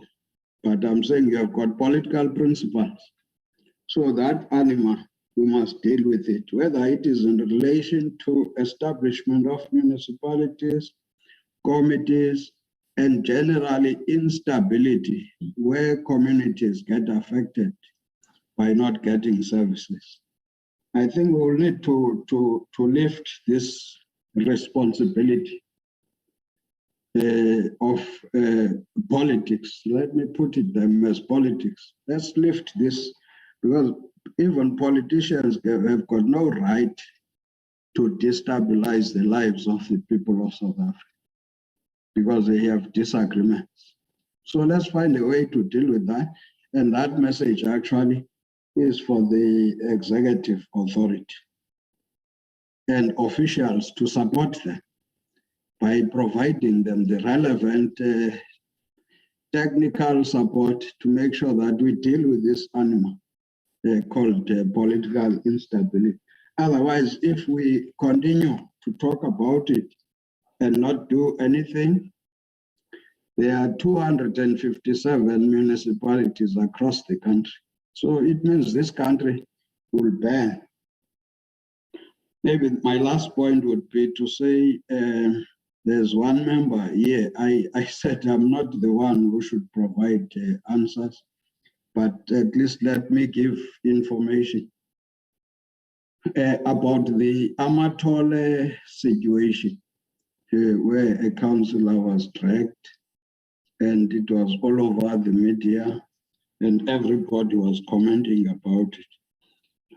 So we had to write to the minister, you see, because we must also allow that space, that the executive is allowed space to exercise their authority. That is why I'm making that demand, so that we don't create stampede into Amatol. So we wrote to the minister, copied the MEC, and so the minister did indicate to me that there's a process underway to give us feedback as to what is happening. And we did not specify time frames, but we also indicated at the earliest possible time, we must get a report. So she has indicated she has been interacting with the municipality. Some report has been given to her, and there was a team sent there. They are processing that report. I know the deputy minister could still speak on that, but because I received some letter, I thought I should mention it. And the minister might not be here, but you can still speak to it, deputy minister. With those many comments by members, can I now allow you, deputy minister, and your team to respond? Thank you, Honorable Chairperson. I will request my team members to start and deal with the issues, and I will conclude wrapping up on all the questions that have been raised. With your permission, Chair, they can start possibly in the order on how the presentations were made, that is Mr. Mohale and the gratuity on both formations and section and interventions, which is section 139. Followed by the acting CFO on the issue of gratuities, and I will wrap up. Of course, there are other colleagues, Member Bidilala and Kadeko from Legal Services and other areas. They may, through the chair, possibly raise their hands, so it will be easy for the response session to be manageable as well. I will conclude after they've taken their parts, Chair. Thank you very much. Thank you. No, thank you very much, Chairperson. This is Mpo again, Mr. Mkhale. Oh, yeah, keep my camera. No, thanks. We want to firstly note all the questions raised by members and also appreciate the seriousness and the concerns that have been raised, and the tone of these questions depict the eagerness to have these challenges addressed decisively and effectively. Many of the inputs were regarded as comments, but where there were specific questions, we will try to then respond. When Member Kalipi indicated the issue of information on the presentations, that was supported also by Member Keza. We note, we will ensure that when we in the next round of engagement, whatever you will have given to us, we should be consistent across the board, especially on data, that we share with you as a department. We will definitely ensure that we are also fine-tuning our collaborations with the provinces to ensure that we are all really on the same page in terms of how we share this information. Yes, the others were comments in terms of the challenges raised or that we are experiencing in these municipalities. Others are where there are coalitions, and others it is internal party challenges in those municipalities. And the MECs in the provinces are seized with trying to deal with those challenges, and some of them, some of the councillors or some of the incumbencies or parties, then the matters go to court per se. But because there have been a lot of municipalities cited, and if the committee wants to, to begin to get a detailed report on those, let it be, because we simply responded on the questions raised to us, to the minister by the committee. That's how the presentation was sort of framed in terms of responding.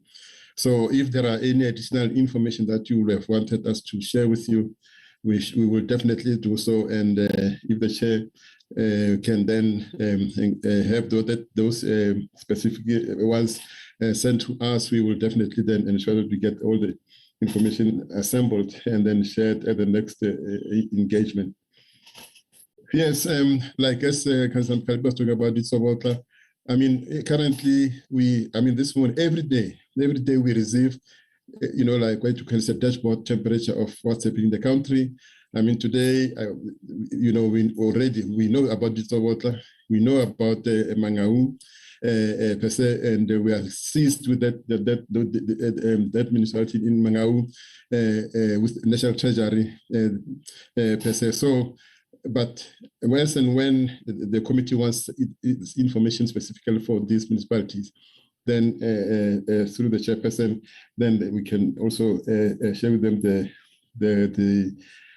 these reports for these municipalities. Right. The same applies to in the Raymond Nkonyeni municipality. If you so wish that we give you details of what transpired there, we will do that and then show why there was a delay with the mayor being elected, and then only now that it has been done. The same applies to Kulo, as my member Dirako has indicated. We will definitely respond to why was there maybe the limited support to the council to transit from a plenary to an exco platform of system per se. And then Councillor Kweza, Member Kweza talks about a place in George, Parkersdorp.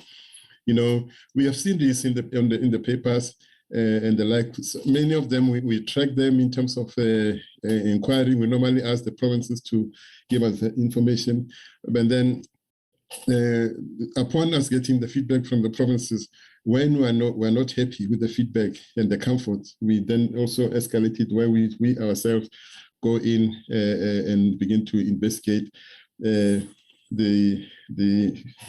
those incidents that will have transpired. Then Councillor Direko also raised the issue of timelines as to when, and I think also Member Mpumza has also raised the issue of what are the timelines of this establishment of these municipalities, the councils, and also the committees, where Chairperson, it is not legislated, and we're learning. It is not legislated, and as a result, one will not have an instrument. Just like if you have seen in the IEC, it is clear cut that within a particular time, all the councils are supposed to be constituted and the like. But then with us, it has not been legislated, and then with something that we can look at and make sure that we are able to ramp it up. And then, but in the meantime, we are always trying to support the provinces in getting these municipalities where there are these outstanding committees that have been to be established per se. Now, yes, the chairperson talked about, and I think also Member Mkalipi about Amatolo. The minister did send a ministerial team there, and it has been in the space for the entire weekend, and a report will be completed and shared with the committee through the minister upon her having it signed it off per se. And then pertaining to the chairperson asked a specific pertinent question to say he hears that we are collaborating with the province, and then we engaging, and where we don't agree, it is clear that where we do not agree, Chairperson, we will have to prevail as national government in terms of, because we will have, in most cases, where that has to happen, it will be informed by material facts that we will have shared per se. And then it is not our wish that we have to find ourselves, Chapter 3 says we must try to collaborate and cooperate among ourselves. But as you have put it plain to us to say, where we don't agree, what do we do? We will have to prevail as national government, because we will have all the factors and reasons and evidence to demonstrate that we should approach in any municipality in terms of whether it is intervention or support or what in a particular direction. We'll have to prevail, and then we can be able to corroborate why we'll prevail. But it's not our wish that we find ourselves having that arbitrary action to be taken. But if it comes to a push, we'll have to do that as national government. I think I will pause here, and maybe my colleagues can maybe respond to those that I have not responded to. And yes, the political instability that Member Mpuza is talking about, we're saying is political instability. We must unpack it. Yes, we will begin to unpack it. We're not going to put it when we put it political instability. We'll also say what is the nature of that instability, whether it is in a coalition or whether it is intra-party or what. We'll depict it, and we'll also indicate what measures have been taken to deal with those challenges that are prevalent in these municipalities. Thank you very much, Chairperson.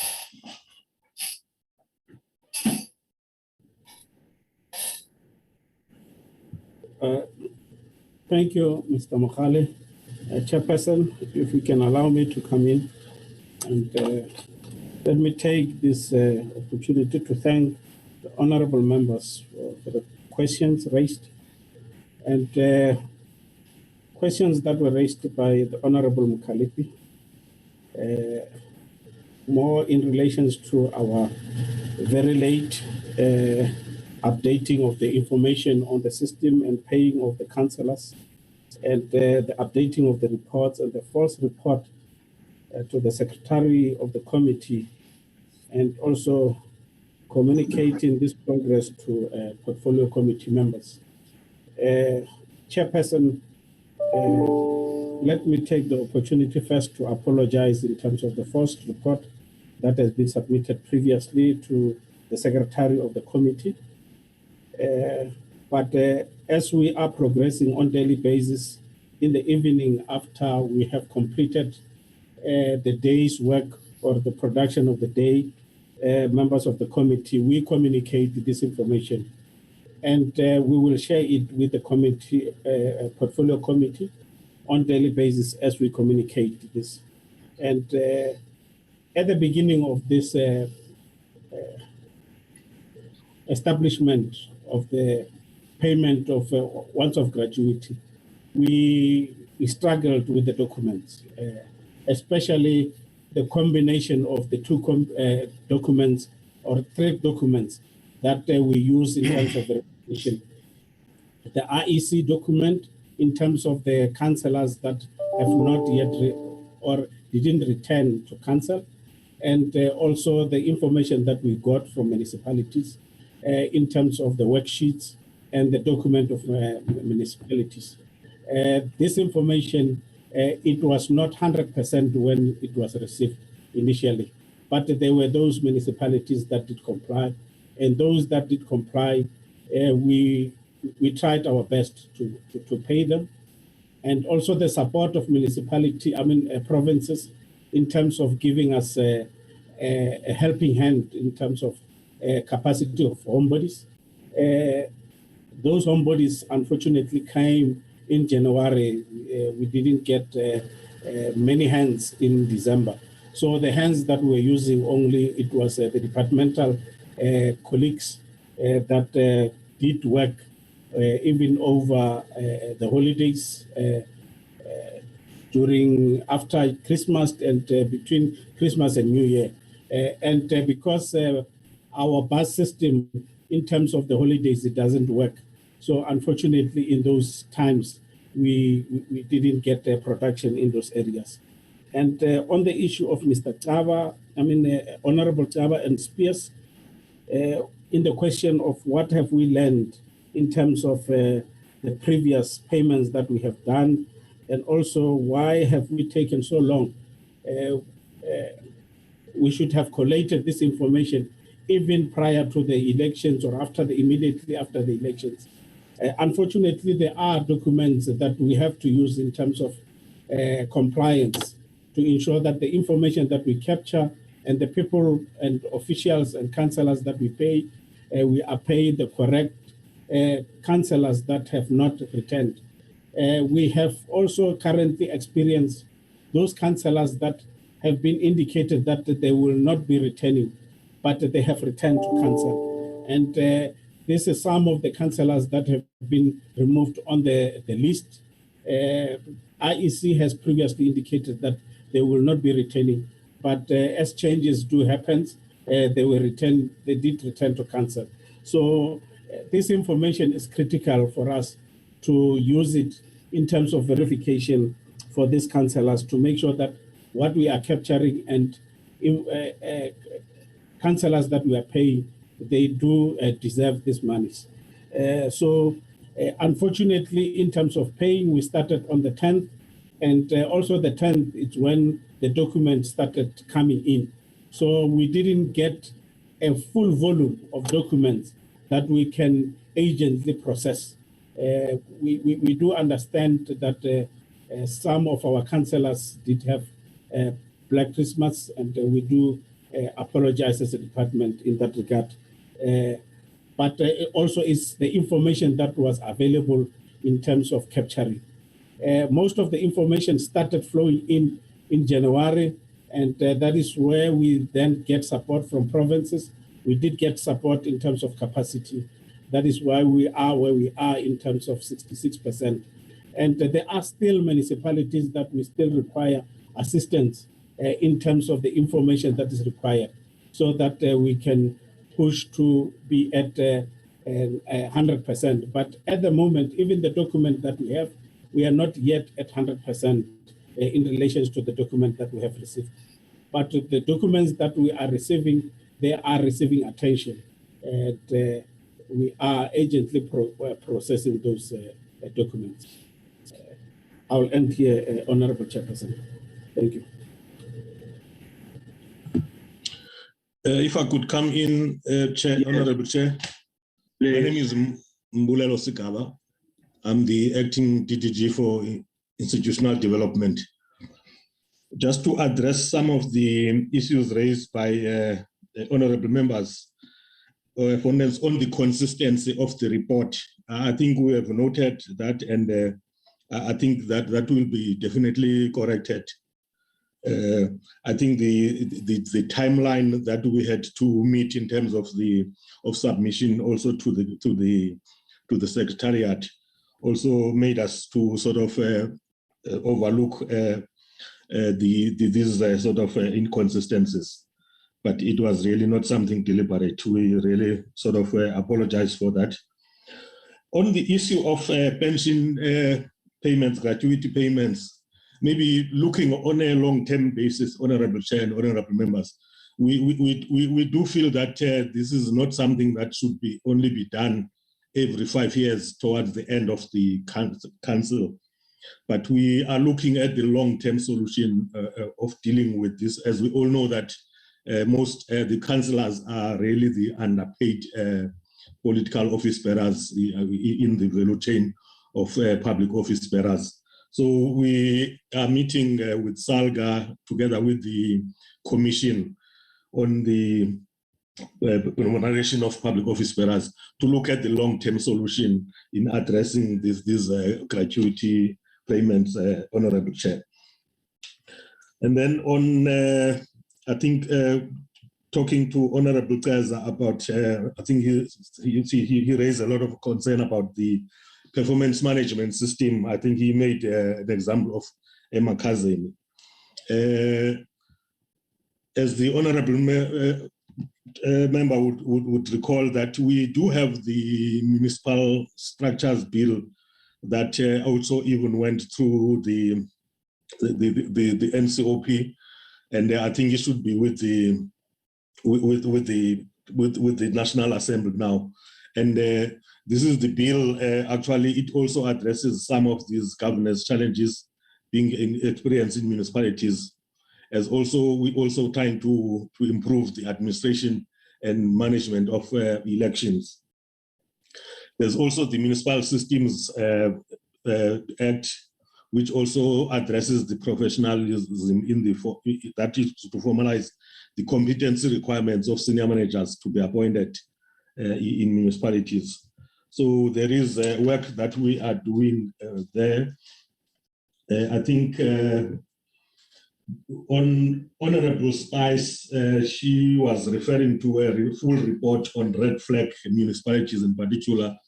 There is a report that was presented by our minister to cabinets sometime in June, July last year that had a detail of all the sort of challenges that we are experiencing with municipalities, where we even identified dysfunctional municipalities and municipalities that are in financial distress, and a consolidated report was prepared. So I think we will be able to share that report with the honorable members, and also the actions, because there are actions that have been proposed for us to take in terms of intervening to turn things around. I thought I would be able most probably just to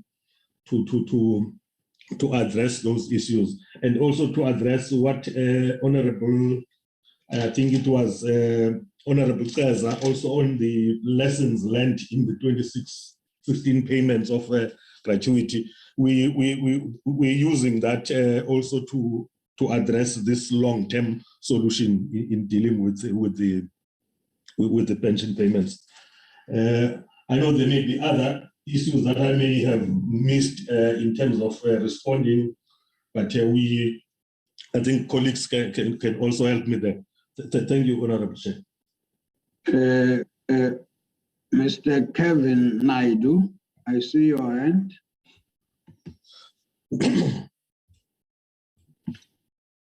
Thank you very much, Honorable Chair, and good morning to yourself, all members of the committee, our Deputy Minister and colleagues. Chair, I thought I'd respond to 3 specific matters that were raised by members. And the first being the matter raised by Honorable Mpunza around the legislative framework for coalitions. And I thought I'd just make an input to say that we are aware of the work that SALGA has done in this regard. And that I think soon after the elections that there was a presentation that was made to the committee. And one of the things that was recommended in that input was that we should consider regulating the matter through provisions or through the Structures Act, and perhaps through regulations that the minister could issue. So there we did have a discussion with SALGA in a joint executive committee between ourselves, department, and SALGA, where we had discussed the matter.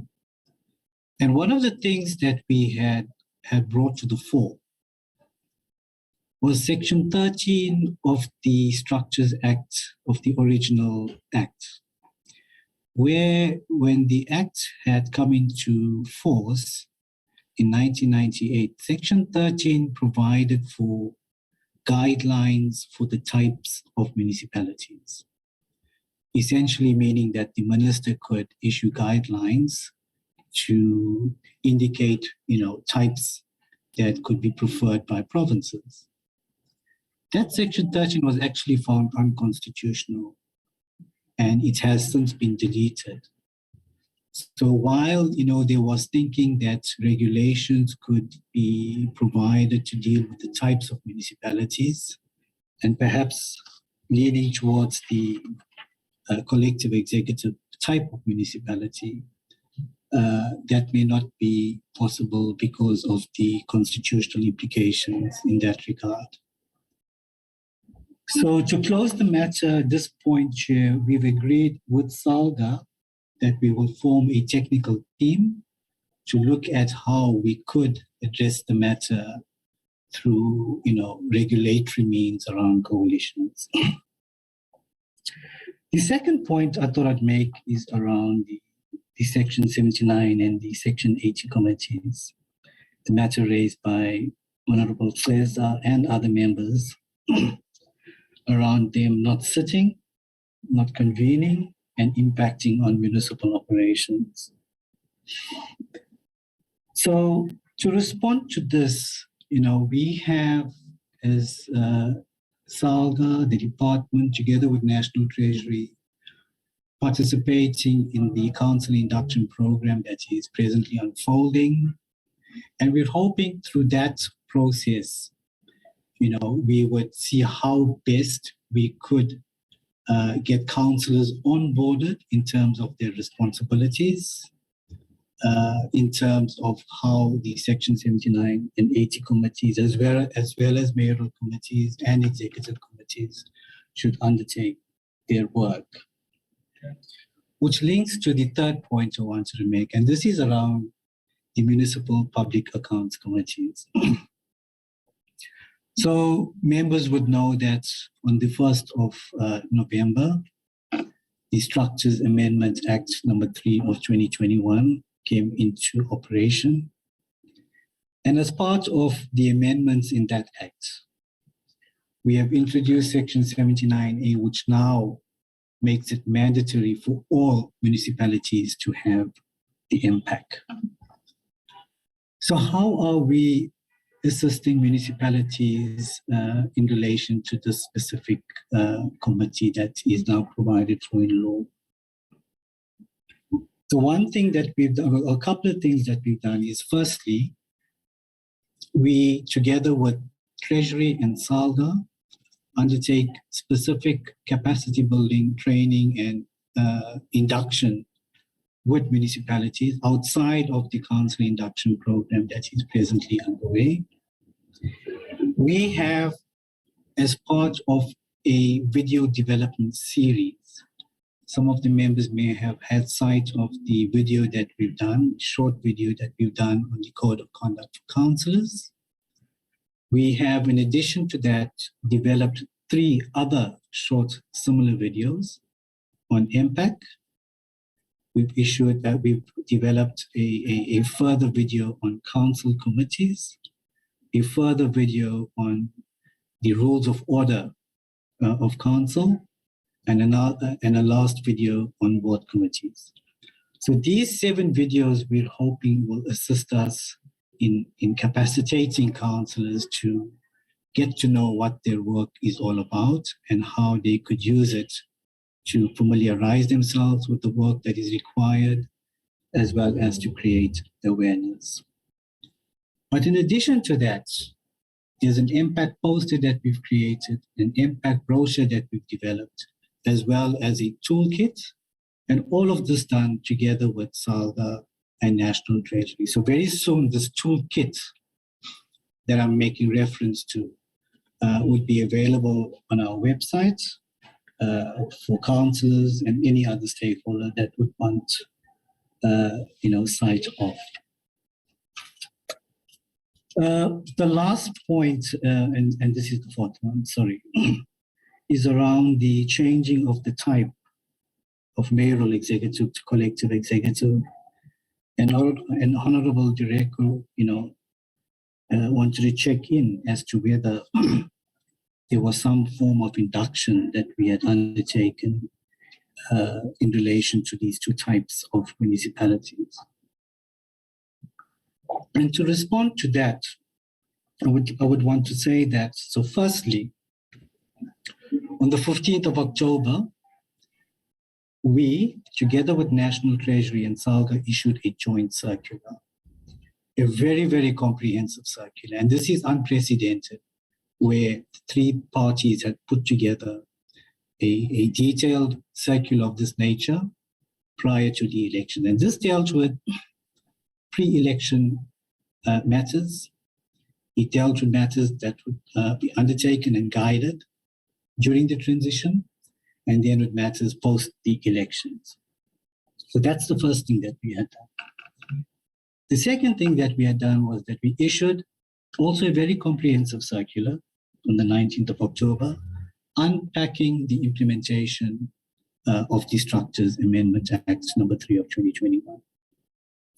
The third thing that we had done was that when the election results were released or published in the Gazette by the IEC on the 9th of November, the day after analyzing the results, all of the municipalities, of all of those municipalities that had the collective executive type, we convened the provinces, took them through what the permutations were in relation to how those executive committees would be determined, the different party allocations, and where those municipalities had a similar surplus, how that process of determination by lot would have unfolded. So that was the kind of induction and capacity building or capability that we had transferred to our stakeholders in relation to the 2 types of municipalities. Honorable Chair, I think those were some of the things that I felt needed a response to. Thank you very much. Oh, thank you very much. I don't seem to see any hand, Honorable Deputy Minister. I hand over. Yeah. Is there a problem? Can you, Chair? Not yet. I think let's allow the Deputy Minister to finish and round up and to follow up. Thank you very much, Chair. May you allow me to switch off my camera? I'm struggling with my power connection. So I could enhance my connectivity. Thank you, Honorable Chairperson. I think let me appreciate all the questions and the responses that have been tabulated by the team from the department. Honorable Chair, also indicate to honorable members that we possibly might have stayed and stuck to the guide which was given on what to prepare for the presentation. But we appreciate all the issues that have been raised by honorable members, and I will emphasize the key issues that they've raised, which was in a way a request to the committee that we bring the additional information on some of the issues which particularly were pertaining to service delivery, were pertaining to red flags full reports on municipalities, were pertaining to the further breakdown of the report that we gave. Honorable Chair, much as I understand honorable members, it became a bit, it will need us to expand on the information to totally give a picture on what is happening. For example, Municipality A may only cancel after it has said 4 times. You know, our understanding of the brief was that, yes, if there were key major challenges, we would have mentioned that. But for the fact that we were talking about the establishment of committees and councils, have we done that in Municipality A or have we done that in Municipality B? That's what the comparison at most was about at this moment. And we appreciate the questions and the details that honorable members are seeking for that information. We'll make sure that we will go through and do the submission consistent with what they are raising. And I must also appreciate the Honorable Mkalipi.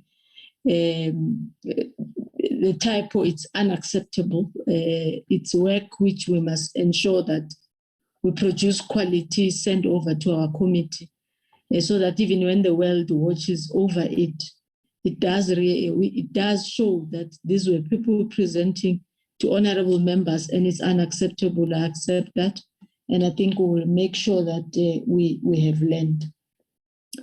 Honorable Chair, the issue of Amatole, I think the brief was given, but we'll also focus on it. But Honorable Mkalipi, as the circumstance and the situation stands now, there was a council at Amatole yesterday, which also concluded on ensuring that they get an investigation in the coming 30 days. There is a brief report which has been sent to the minister, and a brief report which has also been sent to the chair. Chair also did indicate that he communicated with the minister when the portfolio was also raising, the issue, which is unfortunate and needs to be dealt with thoroughly.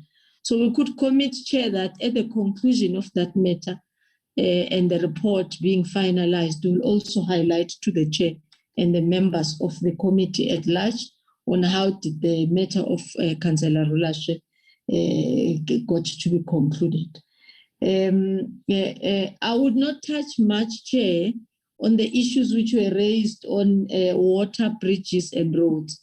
Not that they are not important, but I'm saying we'll then get, as the Honourable Spees had requested, that can we get a full flag report which talks to formations, challenges in terms of coalitions, and challenges in terms of service delivery. But Honourable Kawa was struggling also with the name of the municipality, where they were carrying a coffin over a man-made wooden bridge. It's at Umzumvubu, a local municipality, and a team was dispatched by President Ramaphosa upon seeing that in consultation with the department and the Vulindlela and the infrastructure team in the office of the president have been mandated with the army to assist on 3 areas, actually somewhere in the Eastern Cape.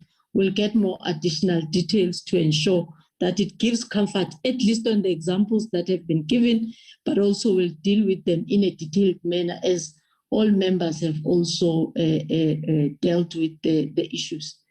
I will conclude, Chair, without really restating the obvious, but I think Kevin did touch at length on the issue of the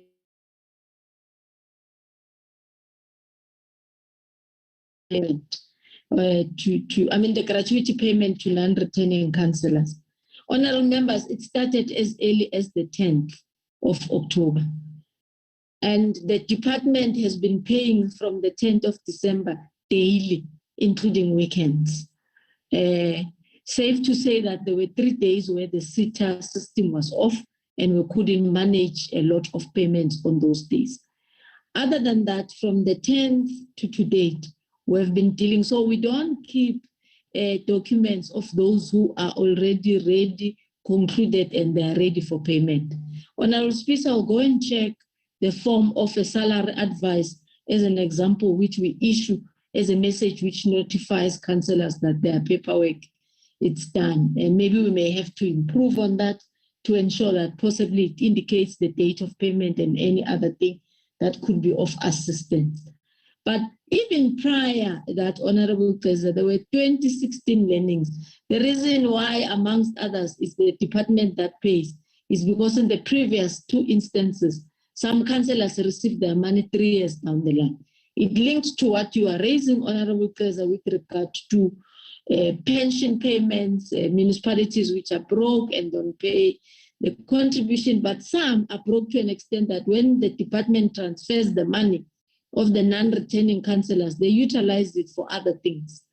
And that was lesson number 1. But lesson number 2 was the designing, which was done far in advance, the designing of the documents, what needs to be done.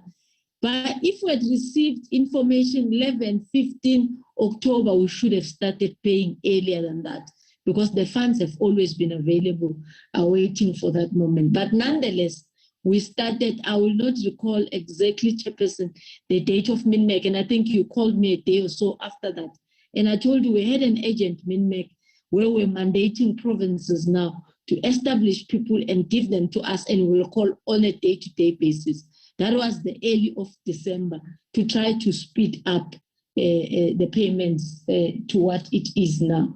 And we appreciate that the delay is better avoidable and shouldn't have happened, but the system, the way it is now, we could be able to update Honorable Chair as the Deputy CFO, the acting CFO has said, on a day-to-day, how much have we been able to pay?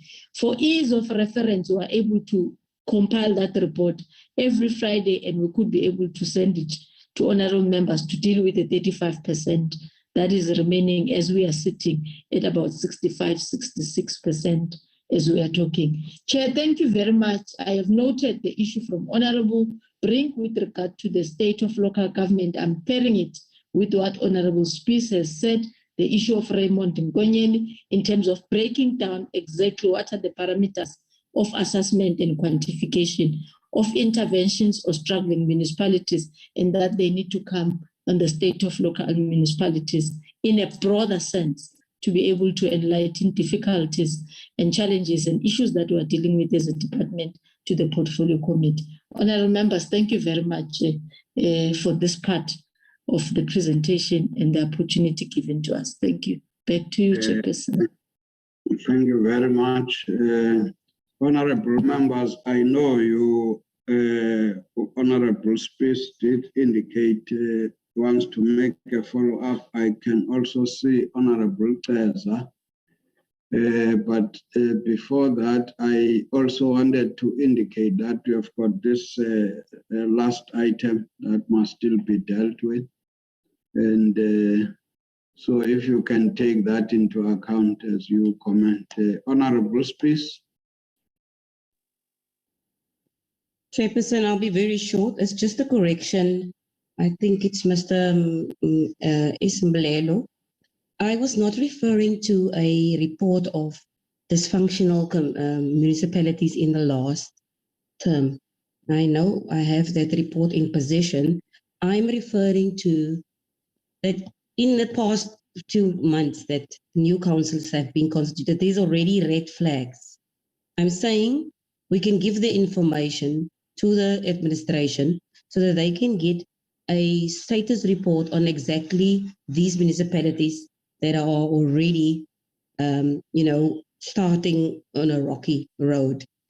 The reason being, Chair, is that if we are proactive and we act very early, we can, as I said, have less disruption within this term of new councils. That is it. So that was just misunderstood. And then the issue to the Deputy Minister, Karimeng, thank you very much for your responses, ma'am. Just the one thing is that the reason why I mentioned what I mentioned is it's close to home for me. My husband is an ex-councillor. He has filled everything in. He was not coming back and he knew that. And he has done SARS everything and he has not received his payment. And so have others. And then people next to a town, next to him receives their payment and he doesn't. So that was just a bit close to home, and that's why I can relate to what is exactly happening because I experienced it. Thank you. Thank you, Honorable Treza. No, thank you very much, Chairperson. Mine was just very, very short on Deputy Minister. Just on the municipalities that are not paying pension to councillors.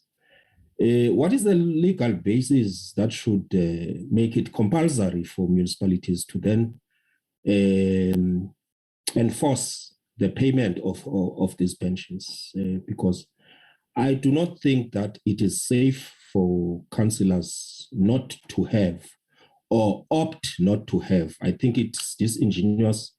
It's not wise that you would then, after you've worked for so many years, and not have a pension fund.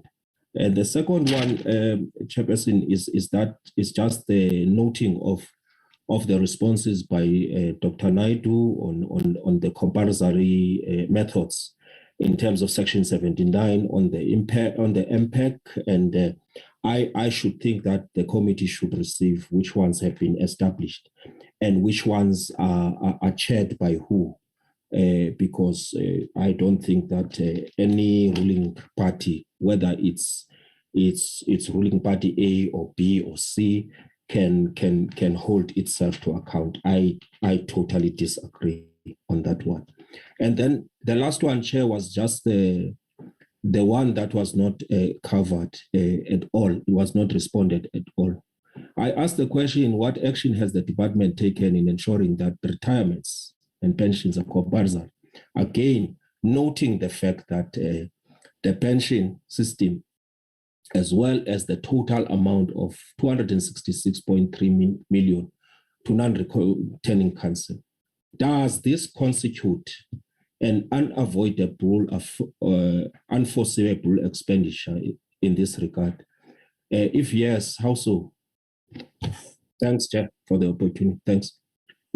Thanks, Honorable Kalipi.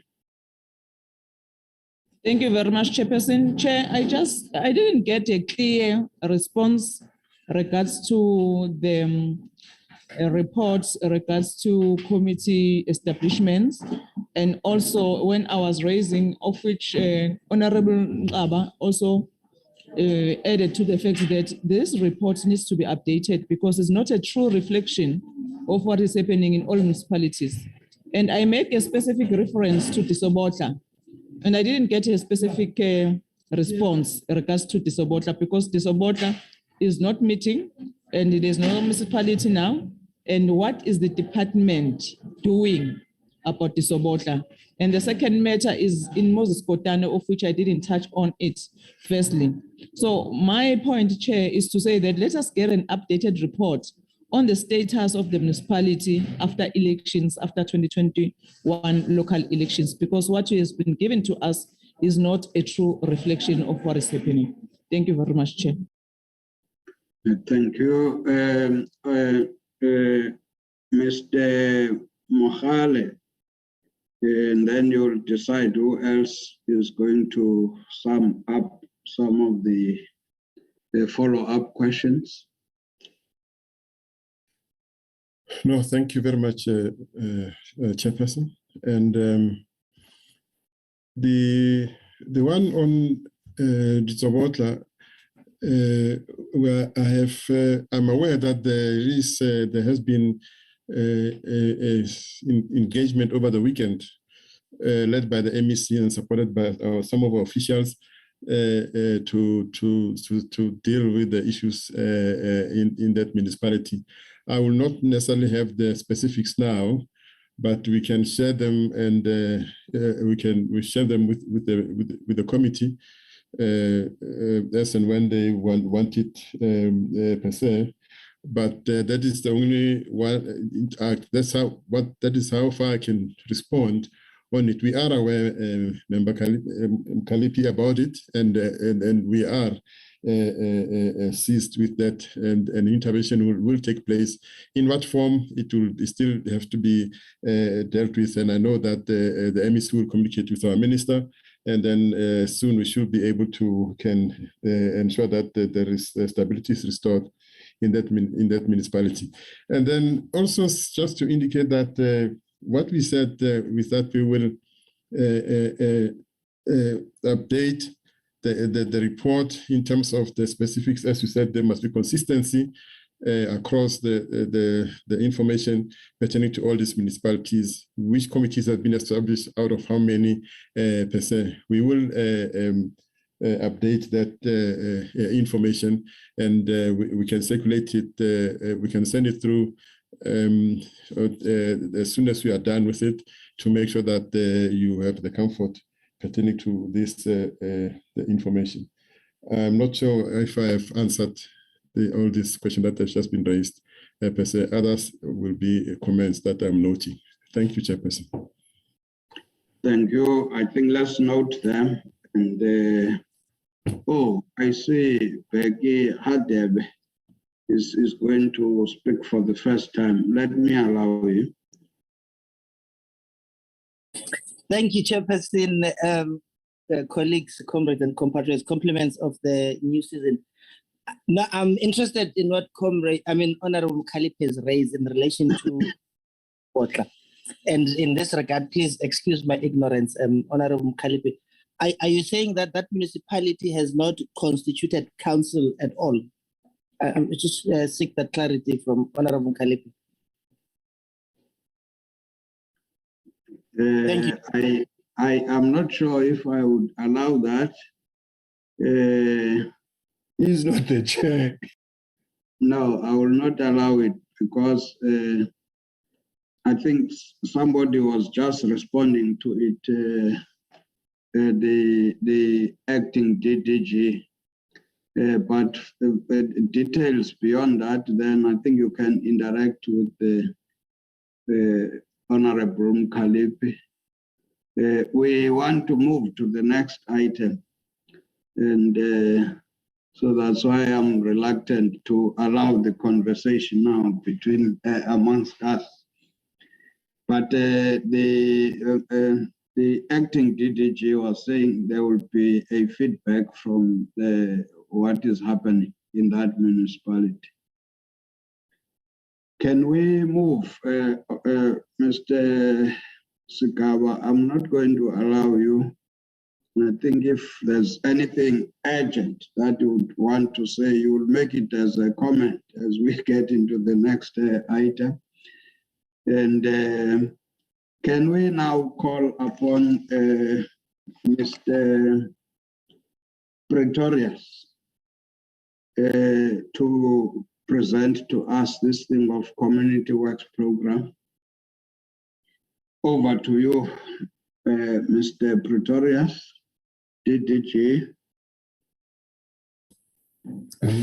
Thank you, Chairperson, and good afternoon to yourself and to the members of Parliament and to the Deputy Minister and colleagues. Our presentation on the CWP will cover the two topics that we were required to present on. The first one was on CWP remodeling, and the second one was on payments to participants. On CWP remodeling, I think we have in the past presented what we intended to do in this regard, and I think we are happy to then present significant progress that we've made in this regard.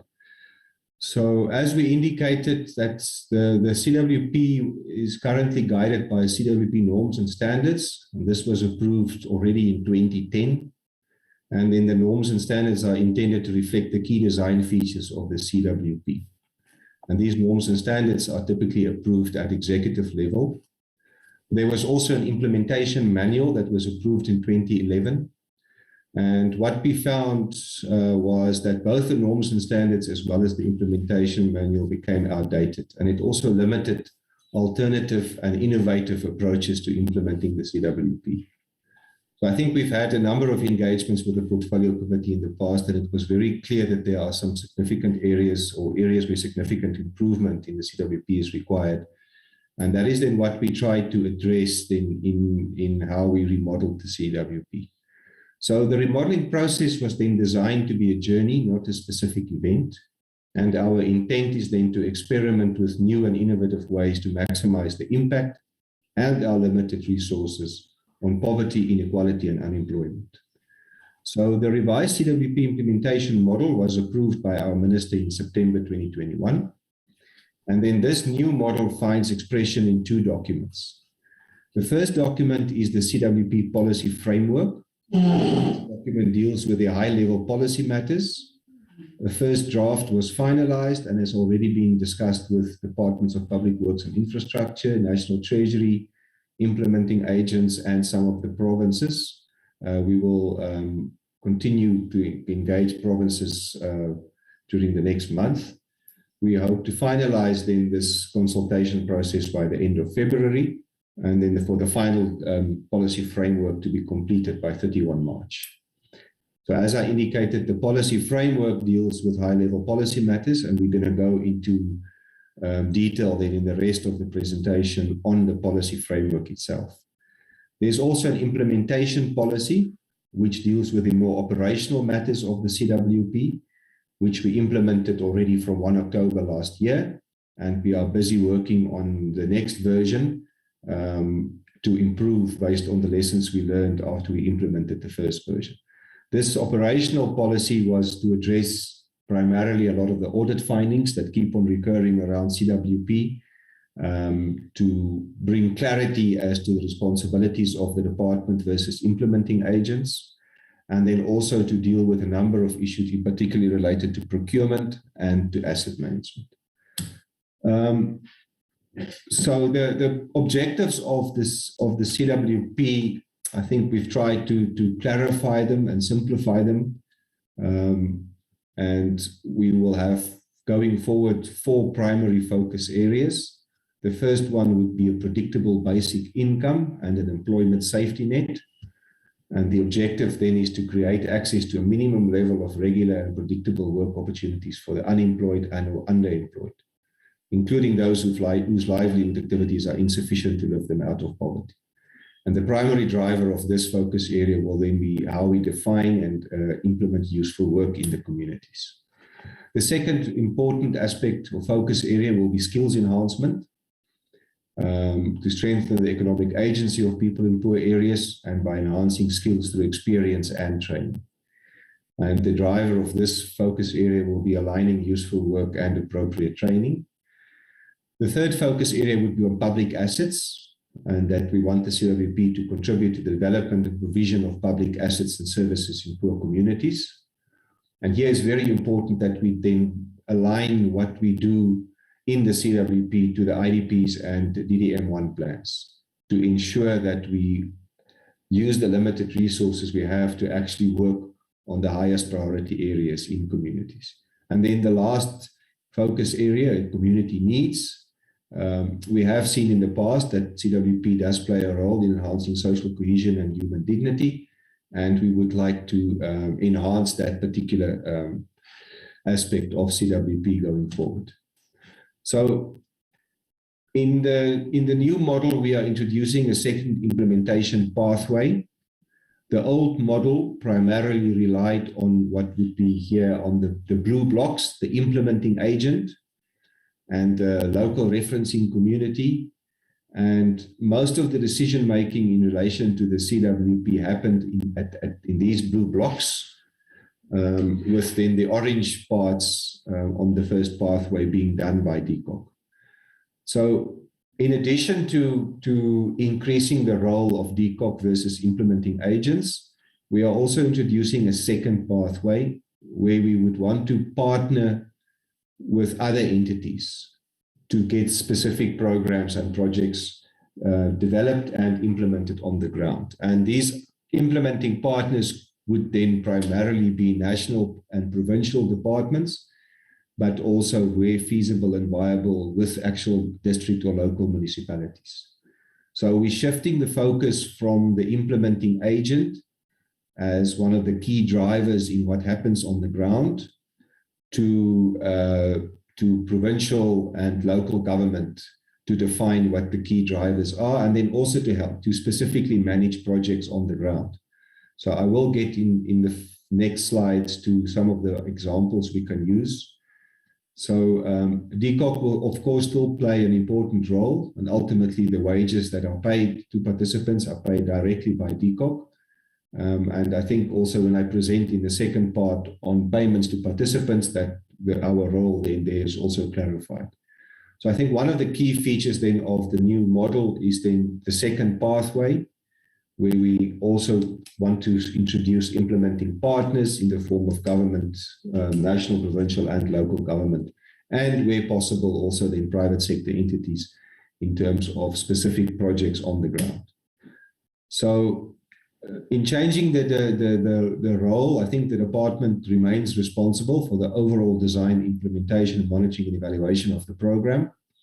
And then the department is therefore required to develop appropriate policies, guidelines, procedures, and systems to ensure that this program is implemented efficiently and effectively.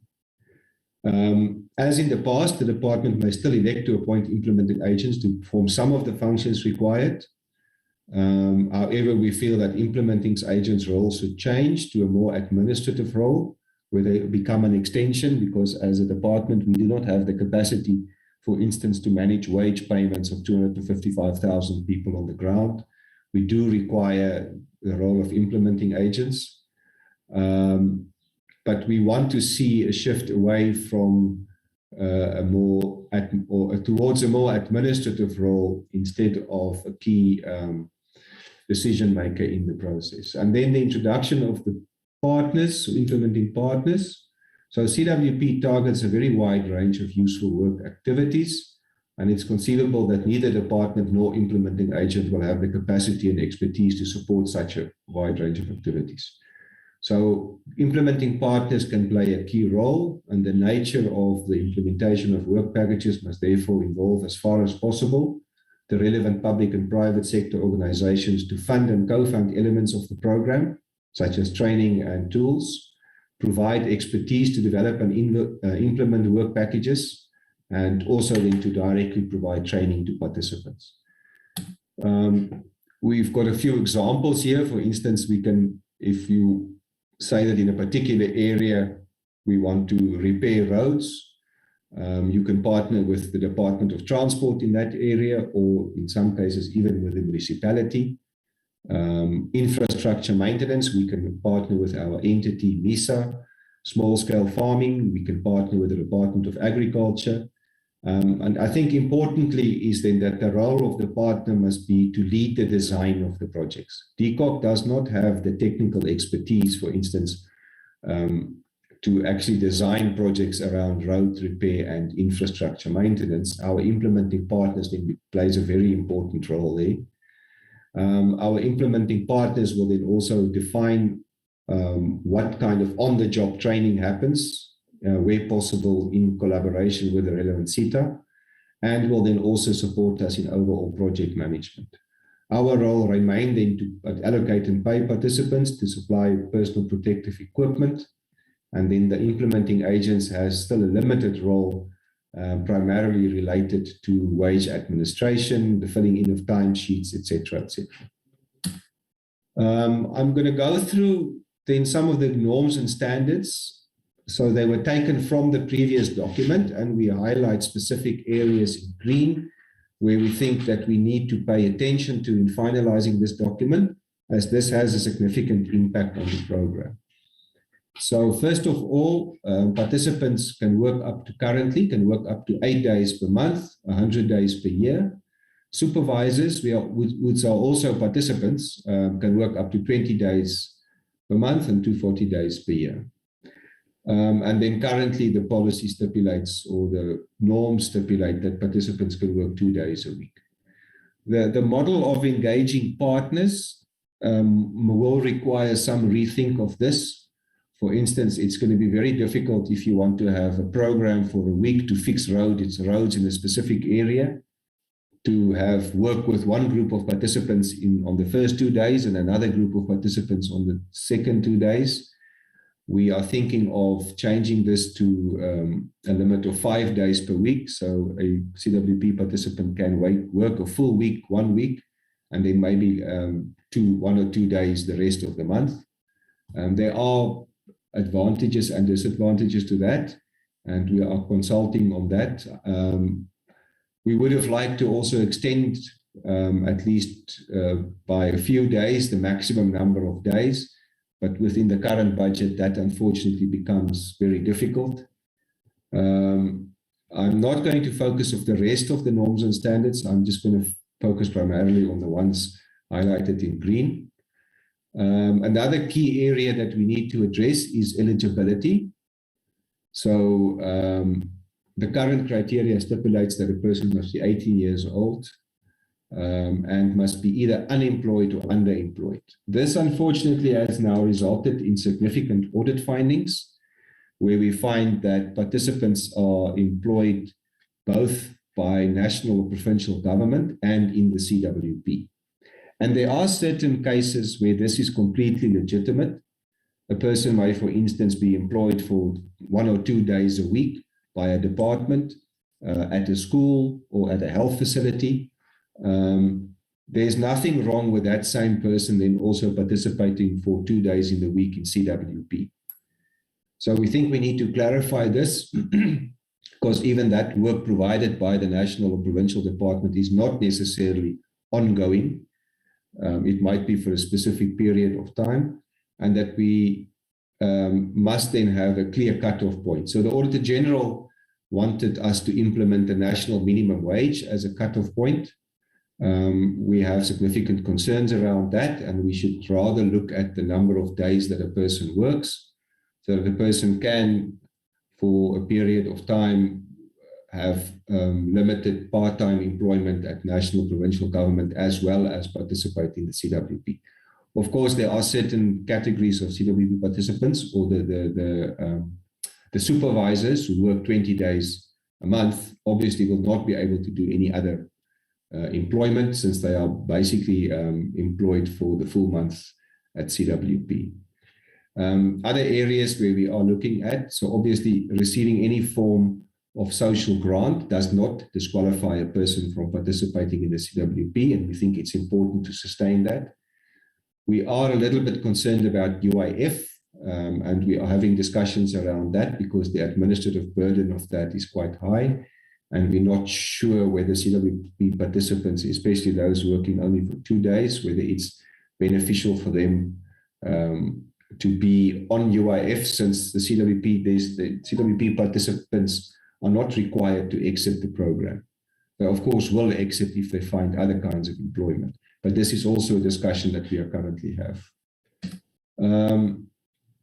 We've made a small change to, we want to make it possible for smaller sites to also be established. Currently, the norms and standards stipulate that there should be 1,000 participants to open a site. We want to reduce that to 500 so we can establish more sites. A very important aspect, as we indicated also under the 2 implementation streams, is that the useful work must be aligned to to a DDM and IDP processes, so that the useful work that is done in a community actually is directed to the priorities in that particular community. And that then the community must play a greater role in also informing that process, that it's not simply a decision that's taken because it's the easiest project to implement, but that projects rather be focusing on the public goods, as we indicated there, and to contribute to community development. It is important, however, that such work must not displace or replace existing employment in the public sector. We have clarified, there was some confusion, I would think, in the past as to who actually sets the wages for CWP.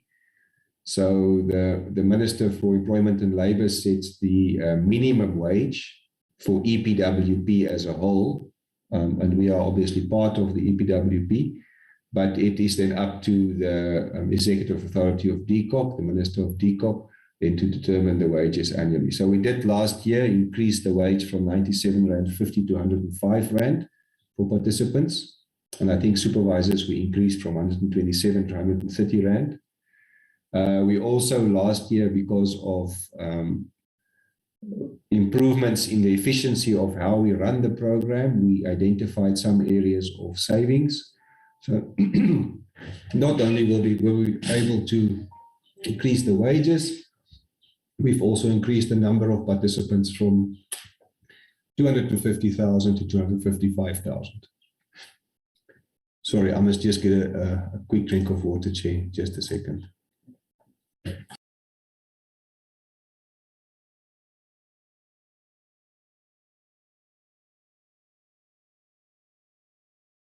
Hello? Hello? Sorry, my apologies for that. I just had... Oh. Looks like my throat stopped working. I had to get some water. Oh, okay.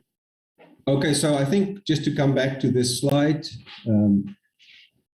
we are very excited about the possibilities offered by the second pathway. And as we indicated, our intention is to experiment and to see which programs work and does not work, and how we can best then change how we implement CWP to the benefit of communities as a whole.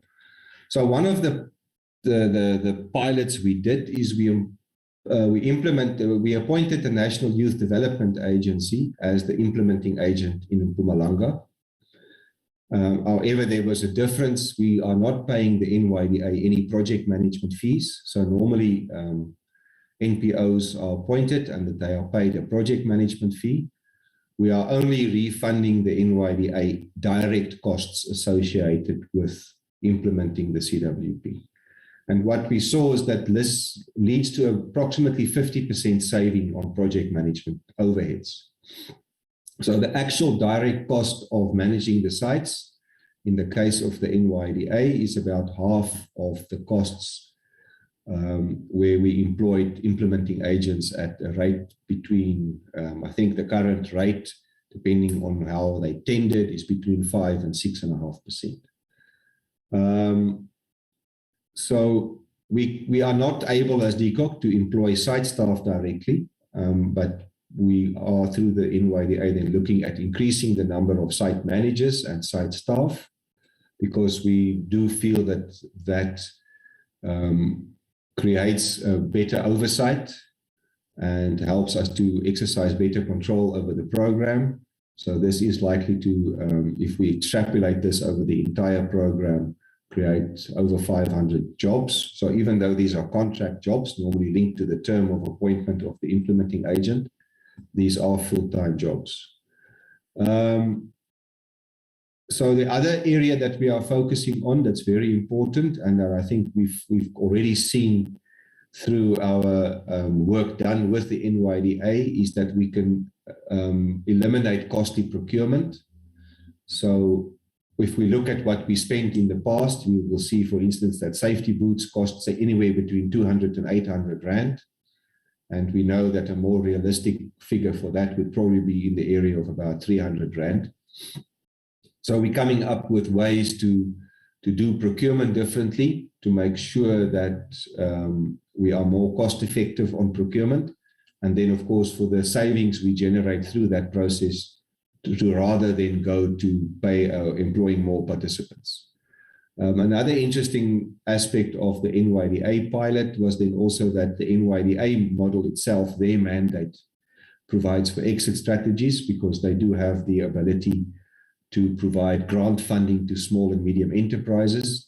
So as participants in the program, the intent in future is, as they develop skills through useful work and training, that they then also be provided with assistance to exit the program into more long-term employment opportunities. That brings me to the end of the remodeling presentation. The one on the payment process is fairly brief. So there are a number of steps that are followed before we pay participants. The first step is that the participants must sign their worksheets at site level where they work. So there's about 250 sites and about almost 6,000 sub-sites. So this is where actually the implementing agent plays a role through their appointed site staff, is then to make sure that worksheets are signed by participants or timesheets. Then the CWP implementing agents and their site staff then capture this information on the IMS system that's hosted at SITA. Once this is done, it's also validated by the implementing agent themselves, where it then comes to the CWP head office, where there's a second round of validation. And here we also then check against Home Affairs data to see if there are any deceased participants that are still getting paid. And we also check against PERSOL to see whether there are any government employees that are getting paid. Sorry, I see that's a repeat of the same block. Then once the validation at head office has happened, the payments are approved by the CWP data center, and then the payment file is transmitted back through SITA to Standard Bank, and Standard Bank then actually the pay run happens at Standard Bank. So as you can see that for this process to run smoothly, there are two things that's critical. One is that we have internet connectivity to SITA, that SITA's internet connectivity to the rest of the country is actually working, and also that the system at SITA is running. So what we found in the past is we would have several months where everything goes completely smoothly, and then suddenly we would have months where it's very difficult to pay participants on time. So I think last year, towards the end of the year, we experienced a month like that. And as I indicated, this month is again an example of where participants are getting paid too late because mostly of network instability at SITA, or if it's not network instability, then it's the system itself that is unstable at SITA. So as Chaka reported about the councillor payments, there were 2.5 days, almost 3 days, where we lost production because of connectivity to SITA and where they couldn't pay councillors. That same process also impacted on us, our ability to pay participants. We were unable. So the implementing agents were unable to load the worksheets and we were unable to verify them. So this month, I think as of this morning, only about 50% of participants have been paid. So what we have introduced since last year is that we send SMSs to all participants where we anticipate that the payment process will be delayed, so that at least participants are aware that the payment is delayed. But we find that some months this runs perfectly, and then we have a month like this one where the network connectivity to SITA becomes a problem. And as I indicated, we couldn't pay councillors, and we are also now late in paying the participants. So we hope by the end of today, the majority of CWP participants would have been paid, but that also then depends on stability of the system. So as a way forward, we have started the process of developing a new CWP management information system. We intend for this system to be hosted in the cloud, not at SITA, so that we are not hampered by the connectivity and system issues at SITA. We want to integrate everything that we do with CWP under one roof. So that includes not just the participant payments, but also assets and procurement management. We are also improving the interfaces with Home Affairs and DPSA, because currently it takes quite a while to run those tests, and we want that to be automated so that it's instantaneous. So then the ultimate aim is then for full automation of this process on a new system hosted in the cloud that would then get rid of the issues we have with participant payments that seems to be recurring every once in a while. Chairperson and honourable members, that's the end of the presentation. Thank you. Thank you. Honourable members, it's your turn now to ask questions. I say Honourable Teza, number 1, Honourable Kalipi 2, Honourable Abanchava, number 3, Honorable Spies, I saw your hand. It was looking in another direction, but I will allow you if you want to come in. Honorable Treza. No, thank you very much, Honorable Chair of the committee. Through your capable hands, let me not speak to any conscience, but say that what we know as the EFF is that the history of civilization is the history of class conflicts, right? So within these class conflicts, whether it's feudalism, capitalism, except socialism, the dominant mode of production actually brings about the inherent contradictions, which then puts a society in conflict, and hence the inevitable change in society out of the inherent contradictions that are coming out of the dominant mode of contradictions. That's why I'll end it there. And I'm not speaking to anybody's conscience, because in South Africa, there's no conscience to speak to. Now, any program such as the CWP that seeks to exploit workers, that seeks to render them as perpetual students within their work, that they do not improve, that they do not seem to carry out this program, we are against. Because, Chair, the middleman issue within this program is the one that causes the workers to go to the street and ask for a minimum wage. And nothing, I know that they are going to tell me that there's a safety net and all sorts of things that they are supposed to go out. Now that they are going out, what is the department is doing about that? And then I want to ask, because you can remodel, Chair, you can regulate any dominant system, any dominant program in this society, but it is still that program. And the nature of that program, if it's exploitative as such as the CWP, it is not going to impact people's lives at all. We can re-regulate, remodel, all sorts of things, but as long as at the core doesn't take the people from inequalities that are inherent in this society, we are not even scratching the roof, Chair, unfortunately. Two questions, Chair, in closing. Why is CWP not having a developmental program? I'm subject to correction.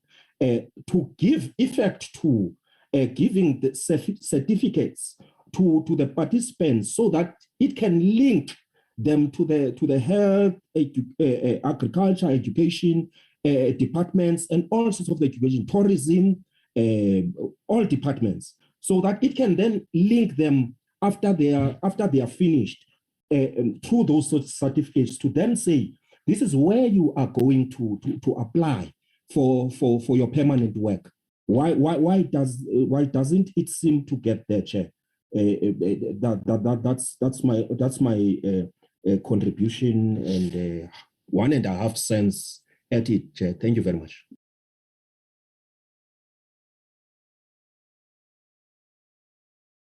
Fortunately, I'm Honorable Chaba.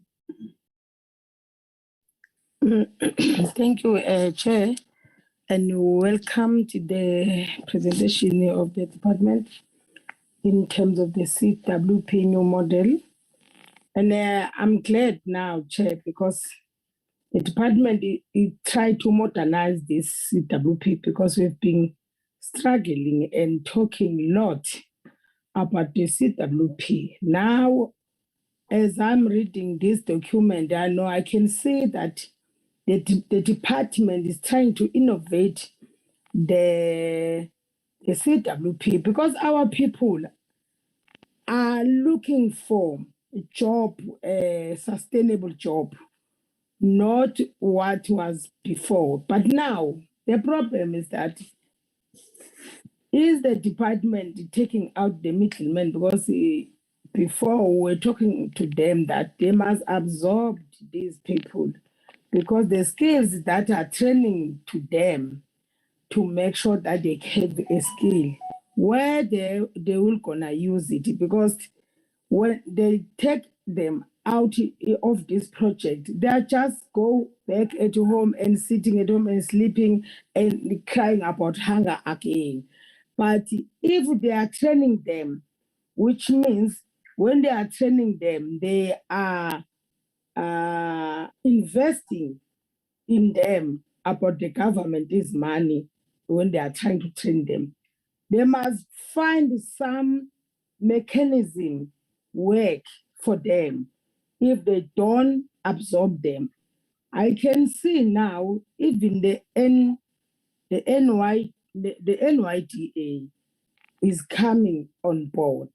I don't know what is happening, whether the NYDA, they will hire these young people to go to the street, because when I saw the CWP work, I found when we are driving on the street going to KZN, we'll find the gogo or nomkhulu nje bahlale ngaphandle komgwaqo along the side of the road, putting the sign road to say they are working, but they are just sleeping alongside the road. I don't know whether when this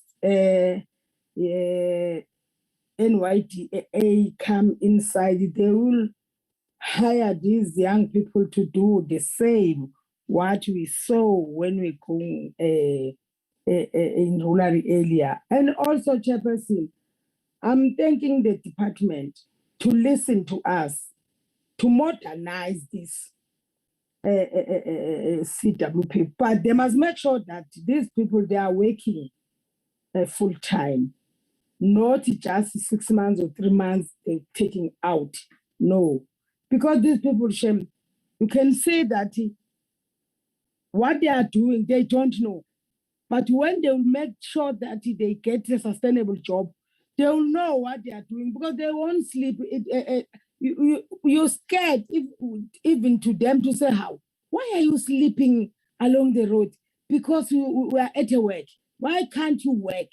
Because you know they are not getting any money. The middleman is taking all the money and giving them some change, peanuts.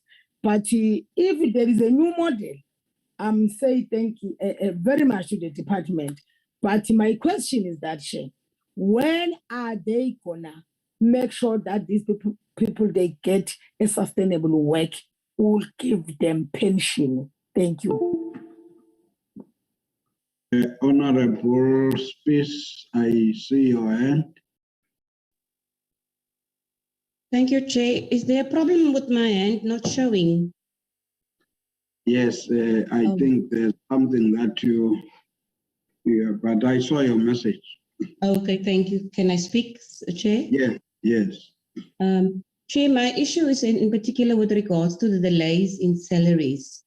As much as I appreciate the report and take note of the way forward, as we are speaking, Chair, there are people who have not been paid. And to the extent, Chairperson, that these people now want to riot and refuse to go to work today. And the specific area that I'm talking about is the Langeberg area, and it includes the towns of Bonneville, Robertson, Ashton, and McGregor. And these staff are up in arms. They are unhappy, and they say it is just not right that others have been paid, and up until this morning, they have not been paid. If that can just be, please, directly addressed, so that we do not receive these messages and people sounding extremely desperate, which is understandable. I know that the issue of delays in salaries have been a problem for many years, and if we can really seriously make sure that this doesn't happen in future. Then, Chair, the other one is the lack of resources. tools and material. And I know for a fact in areas within the Garden Road that they have no tools and materials. Yet some of those agencies have been appointed already in September. And only now the tender went out for that, which means that sets them back because they cannot really move forward because they are not equipped properly. And then also the RFQs for training. I don't know if there was any, if I've missed it in the report, but I foresee that if the new year is not started properly, it sets the workers back and also the whole program back, and it makes us run into problems because it has a ripple effect if things are not in place. Thank you, Chair. Thank you. I thought I saw some other hand, but I don't seem to see it. If I miss anybody, can I now allow the department to respond? Maybe I should, as a member of parliament, indicate that there are, beyond the questions of payments, it looks like there are issues that relate to removal of people because of this and that, and no communication. If there is any, for instance, I've got some people here from Escort in KZN and one in Rambe municipality who are saying they have got issues with these managers of sites there. But I'm saying if there's any information that would help us to guide such people to say, link with so and so to deal with those, can we allow the department to respond?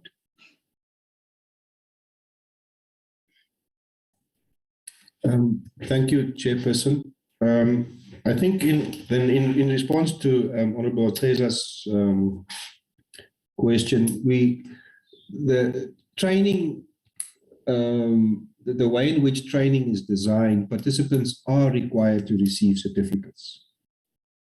So where a training program is procured and the participant is not provided with a certificate, that is definitely a problem.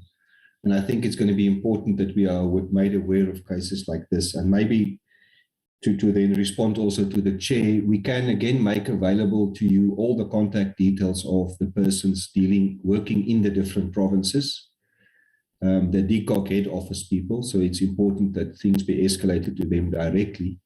So if you encounter any issues in a particular area, you will have the contact details of the people at DCoG who should then be able to deal with them directly.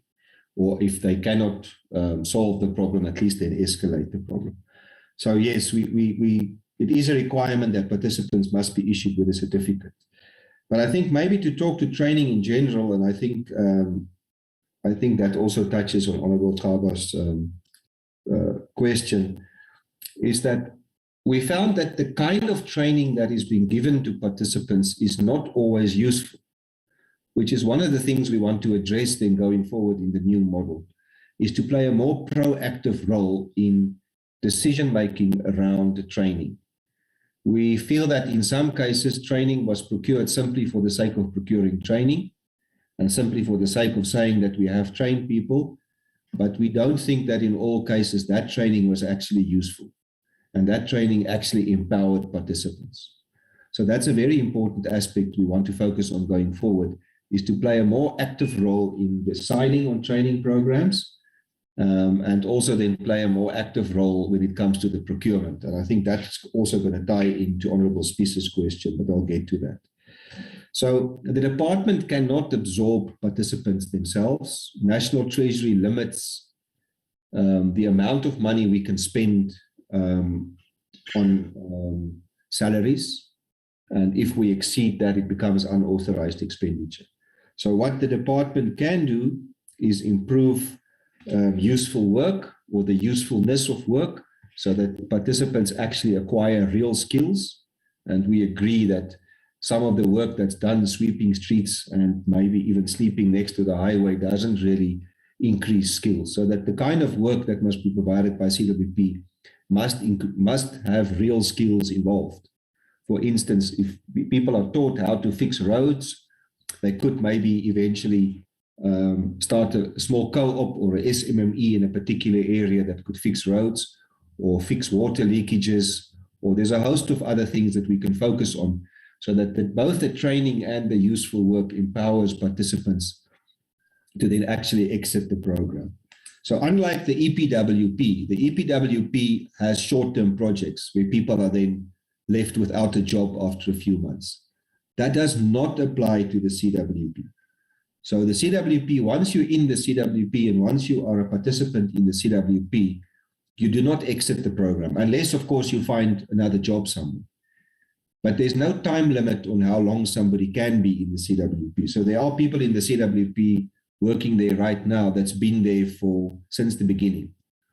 It does create a problem, however, because if we look at the profile of CWP participants, they are progressively getting older.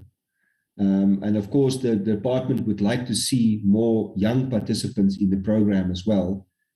But because our budget limits us to 255,000 participants, we cannot bring in younger participants.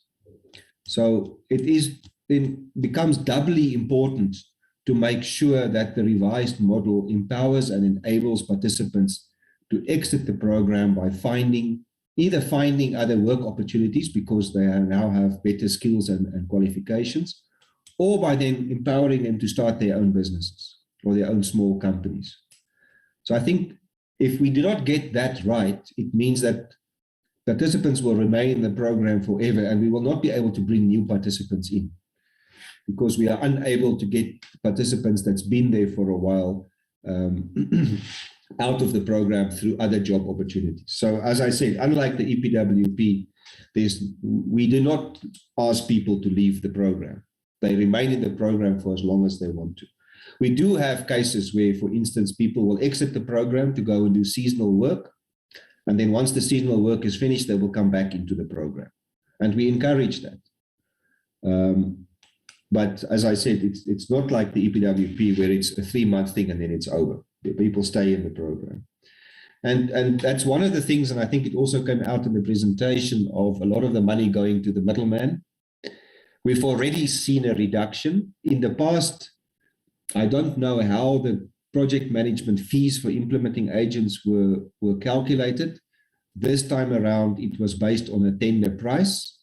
And we saw that project management fees came down significantly because now implementing agents had to compete.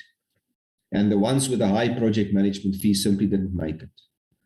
So we're going to refine that model going forward. And as I said, we also want to reduce the role of implementing agents to a more administrative role, and DCoG plus the partners will then play a bigger role in the program to specifically not just around this issue, but also specifically looking at ensuring that the work is really useful and that the training is really empowering participants. So, Honourable Spies, on the delays in salaries, the department spends quite a lot of time and energy on this. It is extremely embarrassing for us if salaries are paid late. It's the primary objective of this program is to have a predictable basic income. And if we are unable to pay salaries on time, we are not meeting the primary objective of the program. So it is very frustrating for us, but I don't want to focus on our frustration because the participants that are affected, it's impacting them more, of course, than it impacts us. So we are working very hard to come up with a new system. On the current system, as I said, some months it works perfectly. There are no glitches. Other months, for reasons we don't understand, the system it stops working. It's not that we're changing the system and that it gets broken in the process. This month, the CETA connection just stopped working for 2.5 days. We have no reason, we have no explanation as to why it stopped working. It took CETA 2.5 days to fix it. So we couldn't pay councillors, we couldn't pay participants. And of course, participants are not interested in this because it's an administrative response to something that directly affects their livelihood. So, but I fully agree with you. We are working hard on this. We hope that by the end of this year, we will have a new system in place that will replace the current system and that it will also eliminate CETA from the process, that we have a system that's in the cloud that is not affected by network connectivity at a specific hub. And then you are correct. There are areas where there's a lack of tools, and that is primarily a result of the implementation of the new policy. In the past, implementing agents procured in whatever manner they felt they wanted to. So most of the procurement they did was irregular. They did not follow proper government procedures when they procured. So what we did with the new contracts and also in the new policy implemented from 1 October is we insisted that all procurements must be done 100% compliant to Treasury regulations. And we then also insisted that from a certain threshold, it's above 100,000, that they must first send the procurement documents to us. And even though implementing agents declared when they were appointed as implementing agents in their tender documents that they know how to do government compliant procurement, when we started to receive these procurement documents after October, we found that none of them were compliant, with 1 or 2 exceptions. So the procurement was delayed because we kept on sending things back to implementing agents, giving them guidance. We had a workshop with them, we gave them training as to follow proper government procedures. Otherwise, we end up with a situation again where contracts are only awarded to specific people and only a small group of people benefit. And we want to see that the entire community has at least the option of participating in these contracts, that it's not a situation of contracts being earmarked for specific people or specific groups of people. So we are insisting that implementing agents follows an open, transparent procurement process. And unfortunately, the first few months, we saw that they found it very difficult to do specifications and RFQs that comply with that. We do think that it's starting to flow now and that procurement is starting to happen. Of course, this affects the implementing agents as well because their PM fee is based on expenditure. So if they don't procure, they don't spend, then they also don't get PM fees. So they are also frustrated, but we are comfortable that our tender document was very clear on this area, that all procurement must be done in a free, fair, transparent manner. And we are actually not going to deviate from this path. And we believe that most of the implementing agents have now caught on and that they have a better understanding of how to do this, and that the shortages of tools and materials and PPE in some sites will be resolved fairly quickly. Chairperson, honourable members, I think those were all the questions. I hope I touched on all of them. Thank you. Thank you. Honourable members, I think we have come to the end of the session. Unless somebody will die if I don't allow them. And if we are quiet, it means we have noted everything. That said, there will be follow-ups, there will be data submissions. Can I now allow the Deputy Minister have the last word on the matters? Closing. Thank you very much, Honorable Chair, and thank you very much to honorable members for this part of the session on Community Works Program. Honorable Chair, let me just say I note the inputs that have been made. We'll still strive to move for proper refinement, deliverables, and ensure that the program works much better. Honorable Chair, you'll pardon me, I got cut off about 4 or 5 times, and I can hear my system is still a bit cranky, and I will not be able to switch off the mic. And just appreciate also the honorable members for the guidance that they are giving and the hard questions that they are asking in order to ensure that we do our part, we do our job, and re-emphasize the commitment we have made on the first part of the presentation, or rather of the discussions, but also on the enhancement on the second part of the presentation, which is Community Works Program, its rollout and constant update, so that we are able to iron out glitches as fast as we discover them. Thank you very much, Honorable Chair. Thank you. Honorable members, as already indicated, this was in fact, I should have apologized at the beginning for our inactivity last week because of some breakdown of communication, which I think must not happen in future. As already indicated, we are a committee that is supposed to be busier than any other committee. So there's no way we can waste time. As already indicated, we have asked for more time. Maybe it's good that I'm saying it in front of the department, that everybody agrees with us, starting with the speaker, that this committee should be the busiest. And by implication, it means we are lifting this issue of accountability, especially when it comes to local government. We will have to lift it. It will not only end with us asking questions. We'd have to confirm some of these issues by visiting, by going out there. So for now, tentatively, I think I'm sure about the 2 days, but the third day as well, it's likely to come. And so other committees were out last week. We could only force this one to have this session. But thank you very much to the Minister, Deputy Minister, and the department for responding positively. And I think we have managed to recover some ground, and we can only move forward from here.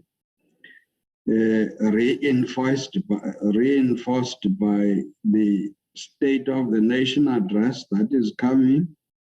We're trying to finalize our APP as a portfolio committee, redrafting our program for the term as well, in line with this extension that we have requested. So I'm trying to make everybody be ready to say we'll have to work now. The focus is going to be on us.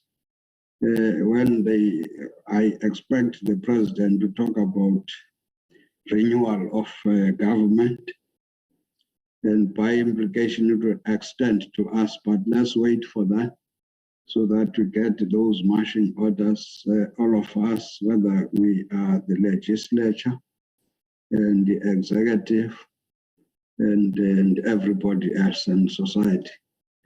Otherwise, thank you very much. See you next time. The meeting is closed. Thank you, Chair. Thank you, Chair. Thank you. Thank you, Chair. Thank you, Chair. Thank you very much, Chair, and goodbye, colleagues. Goodbye. Goodbye. Goodbye, Deputy Minister. Goodbye. Thank you. Thank you. Thank you. Thank you, Chairperson.